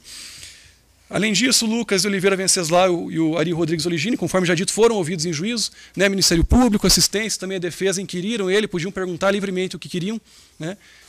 Perguntaram, isso está no processo, vai ser, quero crer, trabalhado depois aqui pelas partes, né? E, dando sequência, não é o caso, mas se fosse o caso, então, desentranhar, ou seja, tirar aqui esse relatório, que é o único documento que faz menção aqui à instrução telefônica, o fato é que na prática resultaria em nada. Né? Pelo menos essa avaliação que eu faço, porque não tem relevância. Né? Não é caso de tirar, isso foi juntado ao processo, o fato de os dados aqui terem se perdido, né? E sem que trouxesse prejuízo para alguém, não recomenda a extração, mas se fosse tirado também, já digo desde logo aqui, pela avaliação que eu faço, não teria relação com o que é discutido aqui no processo. Dando sequência, e aqui eu faço uma colocação expressa, a bem colocar à disposição do Dr. Giovanni. Dr. Giovanni aliás, eu faço aqui um elogio, Dr. Giovanni, eu vi outro dia uma exposição sua, uma sustentação oral no Tribunal de Justiça, inclusive foi elogiado, deixo aqui também meus elogios. Dr. Giovanni é um advogado jovem, ou talvez nem tanto, né? Acho que né, eu também já envelheci um pouco, mas de qualquer maneira recebo aqui meus cumprimentos, Dr. Giovanni, e percebi que o Dr. Giovanni ele fez uma citação, porque por certo estudou aqui jurisprudência, enfim, o caso, e fez uma citação numa decisão que teria sido, ou melhor, foi aqui proferida pelo STJ, que teria integral adesão ao que dispõe, o que se discute aqui no processo. Eu tive cuidado de ler também na inteireza esse acórdão, e de maneira divergente, é claro que são opiniões diversas, mas o que foi discutido ali não tem nada a ver com o que se discute aqui no processo. Né? Digo isso com o maior respeito, aliás, o direito é dessa forma que funciona, né? Divergência de ideias, mas de maneira bem destacado. No caso que foi citado aqui pelos defensores, como sendo um paradigma que haveria de ser então observado, ele não vincula o nosso processo, né? Mas o que os tribunais superiores decidem, a gente acaba, por uma questão de, enfim, previsibilidade e tudo mais, acaba acatando, ou pelo menos estudando, para que seja uma orientação nos casos em que a gente atua aqui embaixo no primeiro grau. Então, primeiro, naquele caso, o Ministério Público tinha acesso a dados que estavam com o Ministério Público e não foi dado acesso à defesa.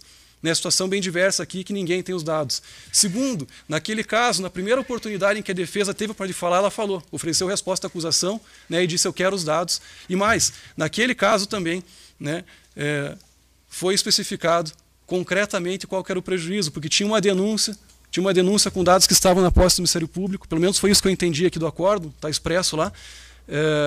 A denúncia toda, a acusação se baseava nos dados que não foram entregues para a defesa. E aí, pela exposição que eu fiz aqui, realmente não tem qualquer aderência, qualquer compatibilidade entre o que foi decidido lá e o que acontece aqui no processo. E também menciono aqui também, de forma que divergências existem, se por acaso o Tribunal de Justiça, o STJ, o STF de maneira diversa, isso é perfeitamente possível, a defesa, o Ministério Público podem, a toda evidência, questionar a tempo e modo as decisões que são dadas pelo juízo, e se assim for feito, será acatado de imediato. Então, por enquanto, a decisão que segue é essa, não há mais delongas aqui. E aí, senhores jurados, então passamos aqui ao sorteio. Pois não, doutor Cláudio. Uhum.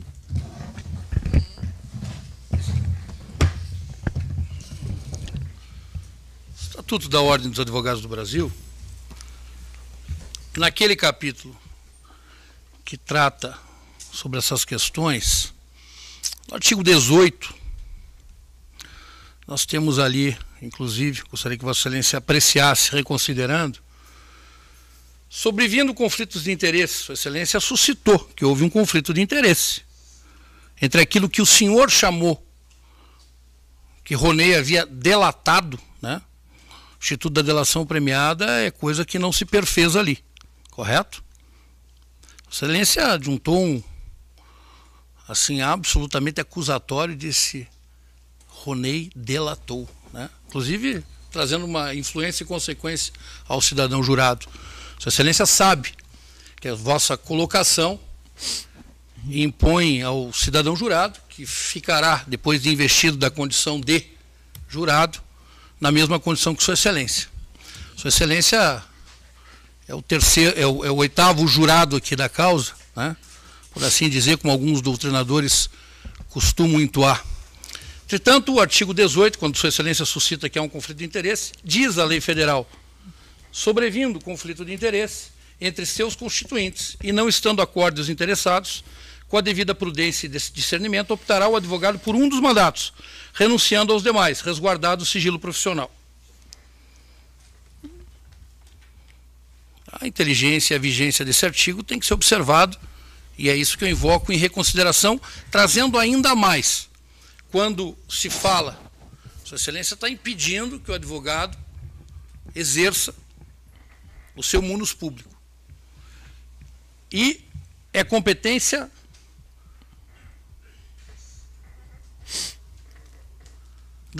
do Tribunal de Ética e Disciplina. O Tribunal de Ética e Disciplina é competente para orientar, aconselhar sobre profissional respondendo às consultas em tese e julgar os processos disciplinares. O Tribunal reúne-se, esse aqui não interessa, mas o Tribunal de Ética é que vai dizer, Excelência. Tem que fazer uma consulta. Sua Excelência não pode simplesmente impedir o exercício profissional, e não só desse advogado. Sua Excelência estende ao doutor Renan, que não esteve naquele ato. E a prevalecer esse julgamento, essa sombria maledicência, ela recai sobre toda a defesa. E isso, sem sombra de dúvida, será utilizado sobejamente pelos acusadores. Não há nenhuma dúvida com relação a isso. Então, Excelência, requeiro a reconsideração e, em não havendo uma reconsideração desse impedimento que Sua Excelência impôs ao profissional e absurdamente estendendo o doutor Renan, que seja redesignado o julgamento e seja consultado a Ordem dos Advogados do Brasil, para que daí a ordem em consulta dizendo que há o impedimento do advogado, aí o advogado possa não exercer o seu ofício, o seu munus público de um patrocínio confiado pelo seu Nildo. Aliás, o seu Nildo, que deveria ser aquele que poderia se contrapor ao exercício profissional desse aqui que vos fala, Excelência. Então é nesse sentido encaminhado esses dois requerimentos: reconsideração à luz da inteligência do artigo 18 e, em não sendo acatado, Sua Excelência redesigne o presente julgamento, consultando a Ordem dos Advogados do Brasil. Tá, perfeito. Doutor Cláudio, só é uma curiosidade,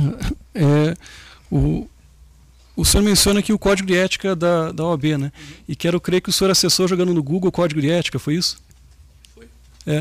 Não, eu já fiz isso também, é que houve esse conflito em relação aos dispositivos. Quero crer que quando se joga no Google e diz isso, coloca esses vocábulos, faz referência ao antigo, que foi revogado, né? De qualquer maneira, daí tem esse conflito, essa divergência em relação aos dispositivos, mas eles são os mesmos, né? Eu encontrei outro, parece que é isso. São os mesmos, só que em vez do artigo 20 que o senhor citou, seria... 22, né? Não, o conflito seria o 18 e aí no novo seria o 20, ou ao contrário, enfim. O fato é que a redação é a mesma e não se altera. Bem, conforme dito, né, ouvi o Ministério Público, ouvi a defesa, todos aqui expuseram seus fundamentos e em seguida o juiz deu a decisão. E aí, repito, né, a decisão pode ser boa, pode ser ruim, ela pode ser passível de reforma, anulação, e aí os mecanismos para que isso seja questionado, seja revisto. De qualquer maneira, em atenção ao que foi colocado, de fato, não cabe ao juiz aqui discutir se houve esse conflito de interesse sob aspecto ético-disciplinar, né? Isso cabe à Ordem dos Advogados do Brasil, isso foi ressalvado aqui com todas as letras. Disse eu aqui que cabe ao juiz velar pela regularidade do processo e, dentro do processo, decidir o que pode ou o que não pode ser feito. Sem prejuízo, repito, de eventual questionamento que pode, enfim, ter sucesso nas instâncias superiores. E de resto, verifica-se aqui, foi feito, vejam só, me perdoe até a forma como eu falo aqui, doutor, foi feito mais um requerimento de redesignação ou suspensão, dizendo inclusive que pelo juízo haveria sido adotada uma postura que está em desconformidade com a lei. Na verdade, o que se verificou, e pelo menos essa é a decisão, que a desconformidade com a lei foi praticada pela própria defesa. Se a própria defesa praticou dessa forma, né, não pode atribuir a terceiros aí eventual consequência danosa. Isso quem diz foi o advogado, né? Não vejo consequência danosa alguma. O juiz aqui ele decide tudo a partir do que consta da lei sobre questões de direito, né? Eventualmente a lógica conecta com o fato do processo para que faça a exposição dos fundamentos que entende que são necessários e adequados. Então a decisão se mantém, a gente prossegue, né? E passo aí ao sorteio do jurado. Excelência, só uma questão de ordem. A defesa ainda foi citada, né? Censurada, citada. Sua Excelência recebeu esse requerimento da douta promotora de justiça há algum tempo. Sua Excelência tem adotado essa prática, e agora falo até como componente da comissão da OAB Federal da defesa do Tribunal do Júri. Sua Excelência recebeu esse requerimento há algum tempo. Sua Excelência deixa praticamente esse advogado aqui armadilhado quando Sua Excelência vem resolver essas questões em plenário. Sua Excelência ainda faz um longo discurso, né, sobre prazo, sempre deixando com que a defesa, deixando entre linhas, né, com que a defesa seja responsável, hora a hora, né? Os julgamentos não saem porque a defesa efetivamente faz vários requerimentos. E a defesa vai continuar fazendo requerimentos, Excelência. É certo que o processo envolve absolutamente todas as questões. O processo não se resume à plataforma do Projúri, que é uma plataforma de tramitação. As apreensões, elas são parte do processo. As interceptações são parte do processo. Se essas questões estivessem absolutamente em dia com os autos e Sua Excelência tivesse despachado a tempo e modo, quando a douta promotora imediatamente impugnou a habilitação deste profissional nos autos, seguramente nós já traríamos aqui, poderíamos ter a oportunidade que Vossa Excelência, por não ter apreciado, e eu quero crer que não foi proposital, né, para que o advogado não tivesse como reagir. Sua Excelência não decide absolutamente nada, e hoje aqui vem simplesmente dizendo, escolhendo quem é que vai atuar na bancada de defesa. Não me surpreende, não me surpreende uma decisão de Vossa Excelência. Vossa Excelência prima pela quantidade e não pela qualidade dos julgamentos, principalmente quando se diz respeito a isso à defesa, Excelência. Nós temos notado isso junto à OAB, né? Não é nenhuma nem duas, mas dezenas de reclamações de sua atuação para com a defesa. Isso pode ser e vai ser aí dirimido. Então, Sua Excelência simplesmente fez com que esse advogado perdesse a oportunidade de ter uma consulta imediata com seu órgão de classe para que pudesse ou não atuar. Então, inviabiliza a defesa como um todo. Não vejo outra maneira, né? Sua Excelência impede que a defesa venha trabalhar. Sua Excelência impede que a defesa venha trabalhar. Isso é uma questão para que a OAB decida. A opinião do Ministério Público, uma opinião, levantou, está dentro daquilo que imagina ser correto, mas Sua Excelência não pode fazer com que esse advogado perca a oportunidade de se manifestar. Sua Excelência não dá condições para que essa defesa exerça o seu munus público aqui em plenário. Esses longos discursos de Vossa Excelência, inclusive fazendo com que os jurados sofram essa influência, isso tem que ser vetado, Excelência. Eu quero registrar aqui, e já falo não só na condição de advogado, mas na condição de componente da Comissão de Defesa do Tribunal do Júri. Sua Excelência foi longo a dizer, e sempre deixando isso na conta da defesa. Vossa conduta, em que pese eu admirar Vossa Excelência, tenho o maior respeito por Vossa Excelência, tem que ser analisada também pelo Conselho Nacional de Justiça. Já é passada a hora disso, Excelência. Já é passada a hora disso, Excelência. Nós não estamos aqui num jogo de quem faz mais júri.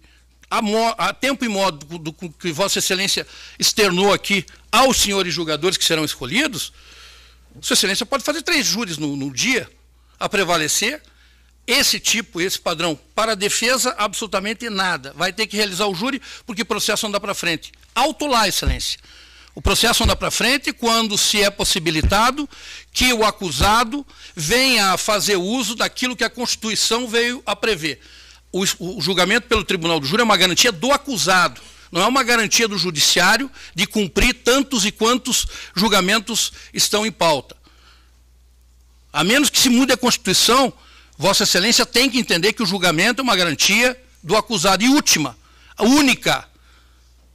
Então, todos os requerimentos da defesa, e eu não digo mais nem cerceamento de defesa, eu digo em proibição da defesa se manifestar, armadilhando o advogado que venha a perder essa oportunidade de se manifestar e fazer uma consulta com seu órgão de classe e responder à impugnação feita pelo Ministério Público. Isso manieta a defesa. E eu não posso, nos meus 29 anos de tribuna, componente do sistema OAB, na Comissão de Defesa do Tribunal do Júri, compactuar com isso e ficar silente, sempre com todo acatamento a Vossa Excelência. Vossa Excelência não pode proceder dessa maneira. Certo, eu agradeço a manifestação. Por gentileza, pela só, ordem. Giovanni, eu só gostaria de um argumento adicional, técnico. Não, a defesa não encerrou. A menos que também... É uma questão de prerrogativa e eu gostaria simplesmente de colocar... Doutor Giovanni, só fazer a colocação, se for o caso, depois eu devolvo a palavra. Os requerimentos foram feitos, né, as decisões foram tomadas. Nós precisamos aqui prosseguir, até porque não se trata, em absoluto, de debater a decisão que foi dada. Né? Então, nós prosseguimos aqui com o sorteio do jurado. Se eventualmente houver alguma impugnação, ela pode ser feita, como o doutor Cláudio mesmo disse, a tempo e modo. Né? Então, nós prosseguimos, até porque não se pretende aqui criar uma discussão infindável, infinita, a respeito de um ponto que já foi resolvido pelo juiz, que, segundo dispõe a Constituição e a lei, é o responsável, é o competente para que assim se faça. Então, eu, sem prejuízo aqui também, doutor Cláudio, do respeito que tenho por Vossa Excelência, né, o senhor pode adotar a medida que for necessária, já nos conhecemos aqui de longa data, né, e é até bom que se faça, porque se assim foi levado, né, e se houver aqui, por parte desse juiz, algum tipo de erro, ele pode ser, sim, emendado, não há problema. Aliás, não tenho compromisso com meus erros, espero que o senhor também não, né, e seguimos aqui no julgamento. Então, eu passo aqui o sorteio, o primeiro jurado que foi sorteado...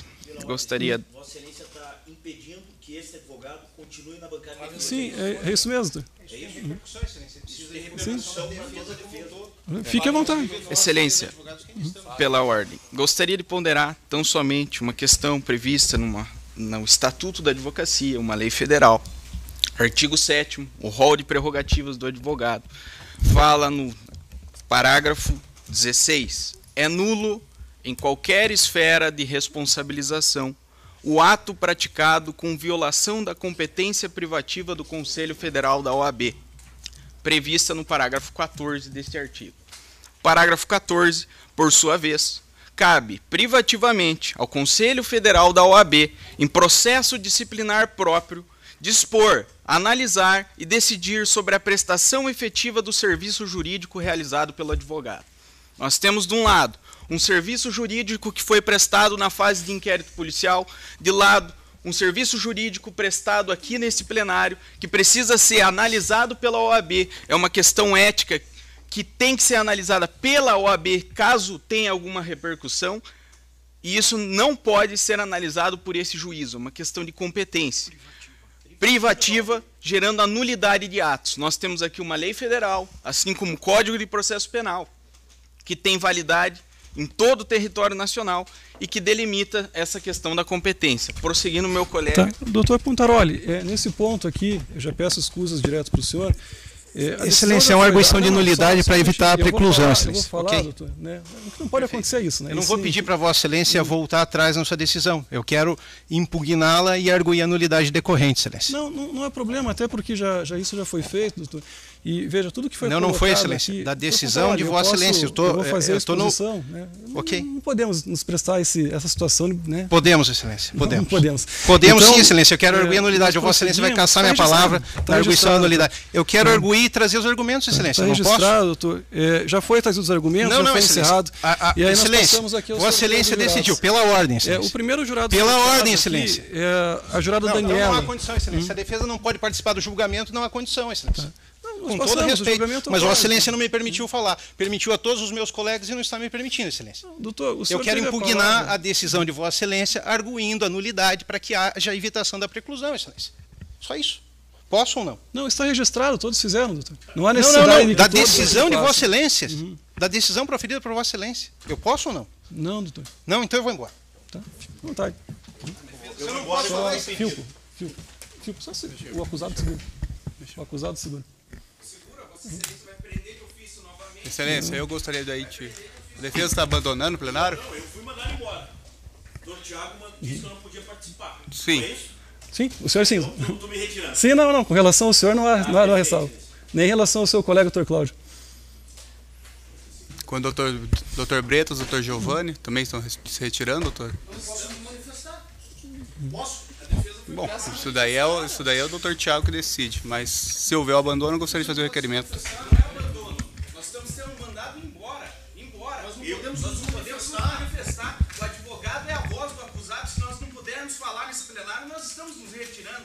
Isso é um cerceamento. Não pode ser escolhido quem vai atuar, quem não vai atuar. O doutor Tiago quer escolher quem vai defender o acusado. O doutor Tiago está impedindo esse advogado de defender. Vossa Excelência está escolhendo quem deve advogar e quem não deve. Então eu estou me retirando, Excelência.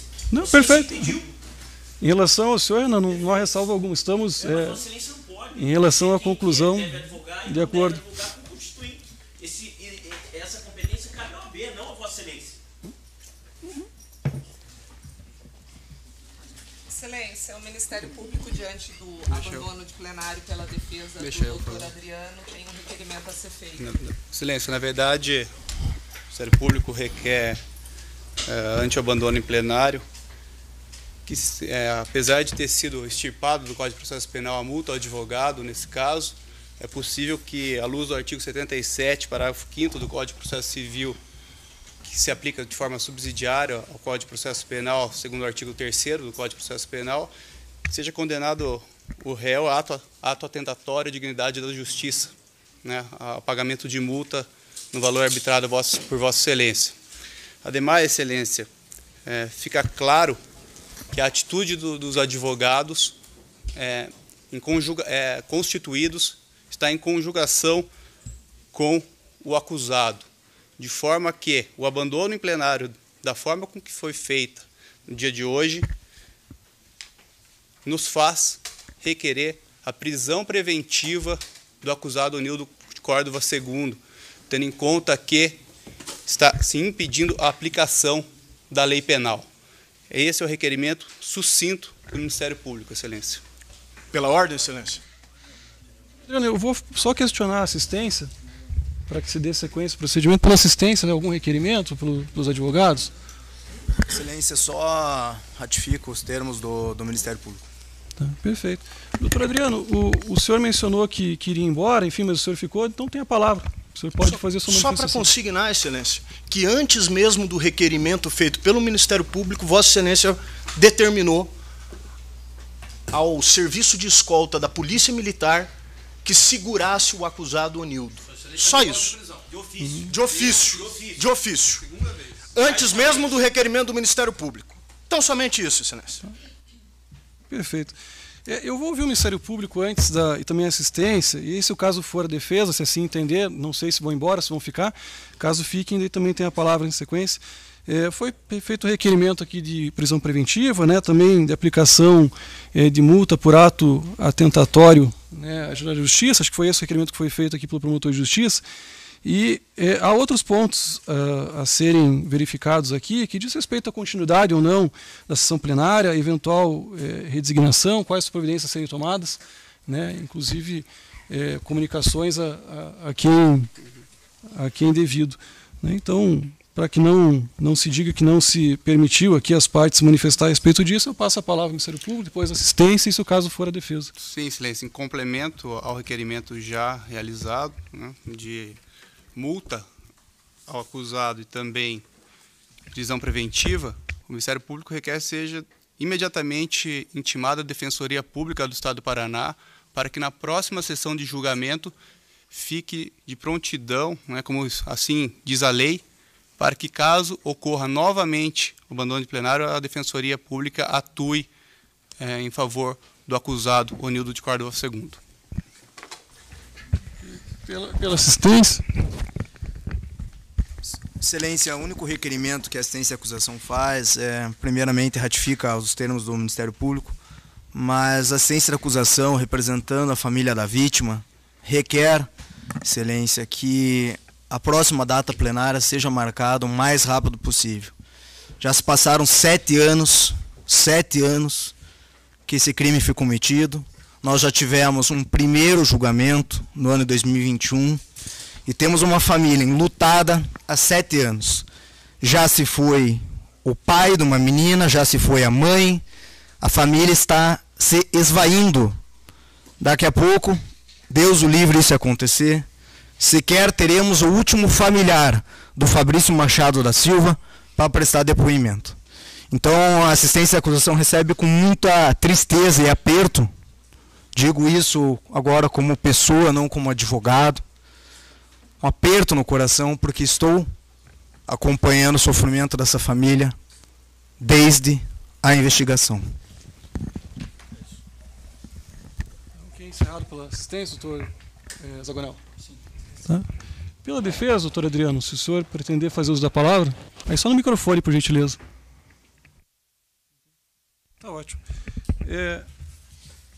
Bem, eu falo aqui, não em atenção somente ao acusado, também à família da vítima, aos jurados, de maneira geral, a toda a sociedade. O tribunal do júri, isso não é força de expressão, né, para que se instale aqui uma sessão de julgamento, isso sem contar o que é feito, né, até chegar a essa etapa com investigação, com a fase sumariante, com recurso, enfim, tudo que a lei prevê nesse sentido.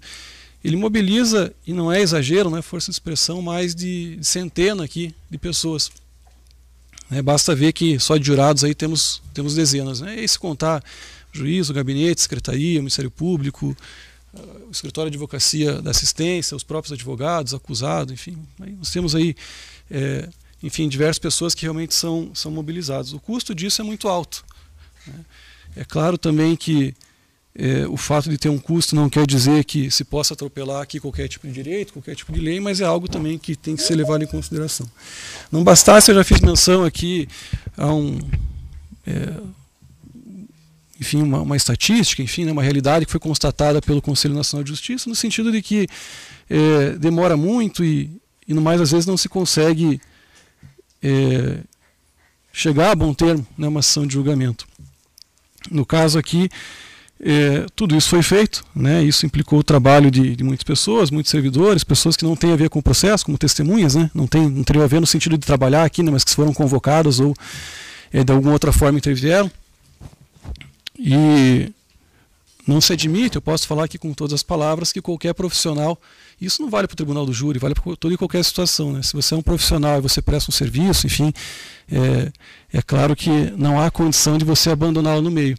Se isso acontece, há que se acontecer por uma justa causa, algo que seria equiparado aqui, quero crer, né? Até um caso fortuito, uma força maior, algo que seja transponível, não pura e simplesmente porque a parte X ou Y entendeu que a decisão do juiz não está adequada aos seus interesses, né? E não se há espaço aqui até para discutir, né? Isso está no imaginário popular e é assim que funciona, né? As decisões judiciais, elas não são questionadas, elas são cumpridas ou, quando muito, estão recorridas, e aí pode ser que sejam alteradas. A permitir que atos dessa natureza sejam tolerados, a verdade é que, infelizmente, nenhum julgamento sai, né? Basta, então, que se indefira o pedido, aí o promotor de justiça não gostou, o advogado da assistência ou a defesa, ou, vamos além, né? Talvez os servidores, o próprio juiz, aí levanta da cadeira e vai embora. Algo que realmente não tem, a meu ver, aqui espaço nem no mais esforçado, nem no mais amplo exercício, esforço de interpretação, né? Essas questões aqui que foram debatidas, e digo isso com maior tranquilidade, são todas questões, conforme dito, do nosso dia a dia, né? Os senhores jurados que participaram aqui da sessão de julgamento das outras verificaram que inúmeros pedidos foram feitos, foram deferidos, indeferidos, o Ministério Público, enfim, se resignou ou não, e da mesma forma fez a defesa, e no final daí concluído o julgamento é colocado às partes, então, o meio adequado para se questionar, se o caso for.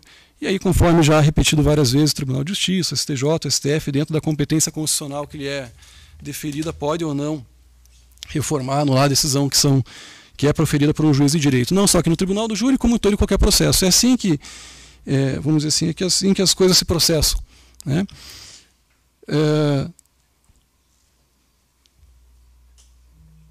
Nós temos também, e aí não precisa dizer, né, o Estatuto da Ordem dos Advogados do Brasil, bem como também o Código de Ética, tem diversas previsões ali que expressamente proíbem que isso aconteça, né? Apontam que isso constitui infração disciplinar, enfim, uma violação sobre o aspecto da ética, e aí sim, né, cabe à própria Ordem dos Advogados do Brasil assim proceder, avaliar, e haverá aqui a comunicação para que lá seja feita então a avaliação. O Código de Processo também dispõe que, se não houver defesa, não há condição de fazer um julgamento, né? Poderia aqui o juiz, com base em outro dispositivo, nomear um defensor para que fizesse o júri, mas o fato é que trazê-lo aqui agora para que faça a defesa, me parece, pelo menos no caso presente aqui, inviável, né? Seria um advogado que não teria conhecimento aqui, um defensor público que não estudou o processo, enfim, que não se dedicou, e aí não teria condição de fazer. E aí, infelizmente, o fato é que, não tendo defesa, embora tudo esteja aqui presente, né, de acordo com a lei dispõe, não há condição, infelizmente, de prosseguir. Então, o caso aqui é designar uma outra sessão de julgamento e aí remeter os autos à Defensoria Pública, ou então, desde logo, que deixa consignado que o próprio acusado, se assim entender, pode constituir outro advogado, mas é uma opção dele, e se por um acaso aqui não comparecerem, no meio do caminho os advogados abandonarem, prossegue com a Defensoria Pública, ou se o caso for, então, com o defensor nomeado previamente pelo juízo. Já disse aqui a respeito da comunicação à Ordem dos Advogados do Brasil. O promotor de justiça fez alguns requerimentos, mas antes aqui também eu faço análise do que dispõe o Código de Processo Penal em relação ao que é ato atentatório à dignidade da justiça. Nós não temos uma previsão específica, mas temos com base no Código de Processo Civil, que é um outro Código de Processo, e que pode suprir uma lacuna aqui e ser aplicado de maneira analógica, né, por analogia, conforme dispõe aí o artigo 3º do Código de Processo Penal. E aí eu identifico que o Código de Processo Civil tem aqui alguns dispositivos, artigo 77, além de outros previstos nesse código, são deveres das partes, seus procuradores, todos aqueles que de qualquer forma participam do processo, né? E aí tem ali um rol, né? Expor os fatos com a verdade, não formar pretensão, produzir e tudo mais, né? Cumprir com exatidão as decisões jurisdicionais, natureza provisória final, não criar embaraço à sua efetivação. E eu não tenho dúvida de que a conduta de pura e simplesmente dar as costas aqui ao juiz, ao promotor de justiça, assistência, aos servidores, escolta, serviço especializado, em especial ao jurado, à sociedade, enfim, se enquadra perfeitamente no que dispõe aqui esse dispositivo. E aí, na sequência, diz que a violação, deixa eu só verificar aqui, a violação dos artigos 4 e 5, né, que é justamente cumprir com exatidão, aqui a violação pura e simples, haverá aqui uma advertência a respeito, isso já foi feito aqui mais uma vez, em relação ao que pode ou não pode, à vista do que foi decidido, e aí também tem a previsão de que o juiz cabe aplicar multa. Lá é o Código de Processo Civil, né, então ele toma como parâmetro o valor da causa. Aqui nós não temos o valor da causa, mas pode ser um valor que deve ser estipulado pelo juiz.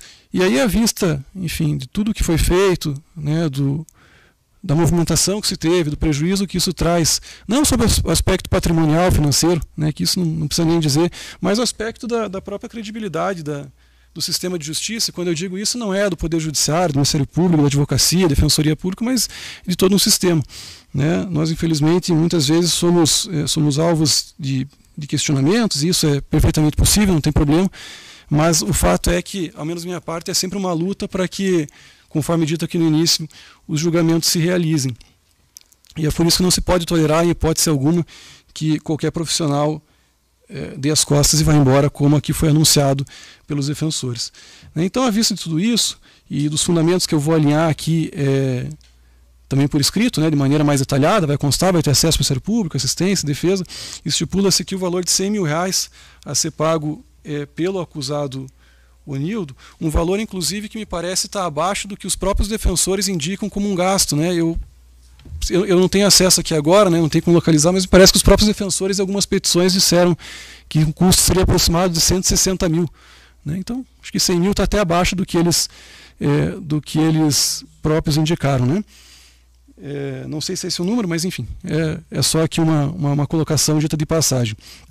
Em relação ao requerimento que foi feito pelo Ministério Público, aqui, acho que endossado pela assistência quanto à prisão preventiva, veja, a prisão preventiva, ela tem previsão no nosso Código de Processo, e em pouquíssimas palavras também, para não se alongar muito, né? Tem previsão no artigo 312, 313 do Código de Processo e também no artigo 315, parágrafo 1º. São os dispositivos que serão aqui analisados de início. Então, o artigo 313, inciso 1º, diz que quando a acusação, quando o crime sobejar a marca de 4 anos, é o caso, homicídio qualificado, vai de 12 a 30. Né? Aí também o mesmo artigo, o artigo 312, diz que precisa de prova de materialidade, diz de autoria, e aí está ali especificado também a pronúncia, já não se discute mais com relação a isso. E, por fim, o Ministério Público pediu que se decrete a prisão preventiva para garantir a aplicação da lei penal. Né? Que é aquela hipótese, na verdade, a hipótese mais corriqueira é aquela quando se tenta fugir da jurisdição. Né? Aí se fala em fuga. Né? É só um exemplo. E parece exatamente o que é feito aqui. Esse processo, esse fato aconteceu aí há mais de 7 anos, ou 7 anos, né? Isso, 2017, março de 2017, aí teve um inquérito policial, se iniciou então o processo no 2024, aqui no dia 30 de janeiro. Eu disse mais uma vez que não se lança sombra acerca do que as partes aqui fazem no exercício do seu trabalho, né, em especial a defesa.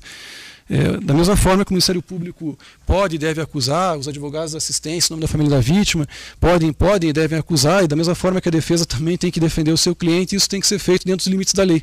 Né? Quando se joga fora das 4 linhas, vamos dizer assim, fazendo uma analogia bem tosca, o fato é que isso não é exercício de um direito, é quando menos um abuso de direito e por consequência é um ilícito. E se é um ilícito, cabe ao juiz que toca o processo adotar a medida que for necessária para que isso seja, enfim, coibido, para que não volte a acontecer, né? Ou assegure que o processo efetivamente tem um fim. Eu mencionei aqui que a defesa fez inúmeros pedidos de adiamento e tal, um relato puro e simples. Eu verifiquei também, de maneira que até chamou a atenção, que em algumas situações, algumas petições, houve aqui literalmente ou ocultação de documentos ou a manipulação de fatos que constavam no processo de afirmações. Né? Cito aqui exemplificativamente, depois eu faço por escrito e deixo à disposição das partes, que nos habeas corpus que foram impetrados perante o Supremo Tribunal de Justiça, STF, tem afirmações que não correspondem à realidade, tem documentos que a defesa tinha acesso que eram fundamentais para que, enfim, lá no STJ e no STF fossem analisados e não foram juntados. Né? Lá a liminar foi negada, né? No final das contas a conclusão foi que não haveria suspensão, mas isso não exime da análise que se fez aqui em relação à exposição dos fatos e dos documentos conforme estavam presentes no processo e conforme a realidade indicava. E aí, veja, fazer uma análise a respeito de um fato que aconteceu, fazer uma interpretação a respeito de um dispositivo de lei, perfeito, isso faz parte do direito. Né? Agora, quando se sai disso e literalmente se ocultam aqui documentos ou se fazem alegações que sabidamente não estão de acordo com o que aconteceu, de acordo com o que a lei dispõe, aí realmente o que se vê aqui é uma resistência ao andamento do processo para que a ação de julgamento não saia. Houve aqui ao longo também todo o processo de investigação, alguns outros elementos aqui que indicaram, né? Eu já coloquei isso numa outra decisão, isso quando foi no processo desmembrado, o Tribunal de Justiça na época entendeu que isso não haveria contemporaneidade, né? A prisão preventiva tem que ser decretada com base em fatos novos, contemporâneos, e por essa razão então concedeu lá a liminar, depois a ordem, para que a minha decisão fosse reformada. Né? Da mesma maneira que acontece em toda e qualquer situação, e isso faz parte, entre aspas, do jogo, né? Se é que se pode chamar de um jogo. E aí eu também invoco aqui aquelas mesmas razões que foram colocadas, vou expor aqui, somando a essas, né? O que foi aqui exposto durante aqui nas últimas semanas, nos últimos dias, desde que o júri foi designado, e agora com mais razão a partir do comportamento da defesa, né, que demonstra que efetivamente o acusado aqui, por meio dos defensores, e os defensores falam em nome do acusado, né, só em favor dele, aliás, se não houvesse acusado não haveria aqui defesa, então é que há uma resistência injustificada a que o processo tome rumo e que chegue então a uma decisão, uma sentença. E também, de novo, né, embora não se precisasse falar isso, a questão aqui não é discutir se houve uma sentença para condenar, para absolver, se há culpa ou não. Aliás, quem resolve isso aqui é o Conselho de Sentença, conforme já várias vezes colocado. O fato é que o julgamento tem que ter. A sentença, de novo, ela pode ser ruim, pode ser boa, mas ela tem que existir, né? Até para que se avalize depois os recursos, enfim, e para que, de maneira genérica, então, a justiça, vamos dizer assim, seja feita, né? Não é o termo mais técnico. Então eu fiz a exposição aqui do que dispunha o Código de Processo Penal, expus meus fundamentos. Isso aqui é bem resumido, né? Depois vai ter aqui detalhadamente com indicação dos movimentos e outros elementos que eu julgo que são necessários, são adequados. E atenção ao requerimento que foi feito aqui pelo Ministério Público e também pela assistência. Então é caso de decretar aqui a prisão preventiva do acusado Nildo Chaves de Córdova. Eu peço a gentileza que a Secretaria, o Álvares, peça mandado de prisão e que a Força Policial aqui lhe dê imediato cumprimento. E aí, oportunamente, eu não tenho condição, isso em atenção ao requerimento que foi feito pelo Dr. Zagonel, eu não tenho condição de indicar uma nova data, Dr. Zagonel, porque eu tenho que verificar minha agenda, eu tenho outras ligações, enfim, eu realmente não tenho condição de pronto agora incluir isso em pauta, mas quero crer também que isso vai ser feito com a brevidade, com a, vamos chamar de urgência aqui, que é necessário que o caso impõe. Dessa maneira aqui eu agradeço a presença de todos, o Ministério Público, a assistência, a defesa, os servidores, escolta policial, serviço especializado. Agradeço em especial aos jurados e digo que lamento, né, eu não vou fazer aqui considerações além das que eu já fiz, mas os senhores foram retirados de casa e não por obra minha, aqui foi suspenso, enfim, o julgamento não teve. E também deixo aqui registrado aquilo que eu falei no início, eu sempre converso com os jurados, né? Às vezes, se as coisas não acontecem, em absoluto não é por falta de esforço da primeira vara, né, de seus servidores. Então, novamente, independente do motivo que levou aqui a não realização, eu peço, então, oferto minhas escusas, né, e também lamento. Então, com isso, sem mais considerações, dou por encerrado. Eu agradeço, obrigado.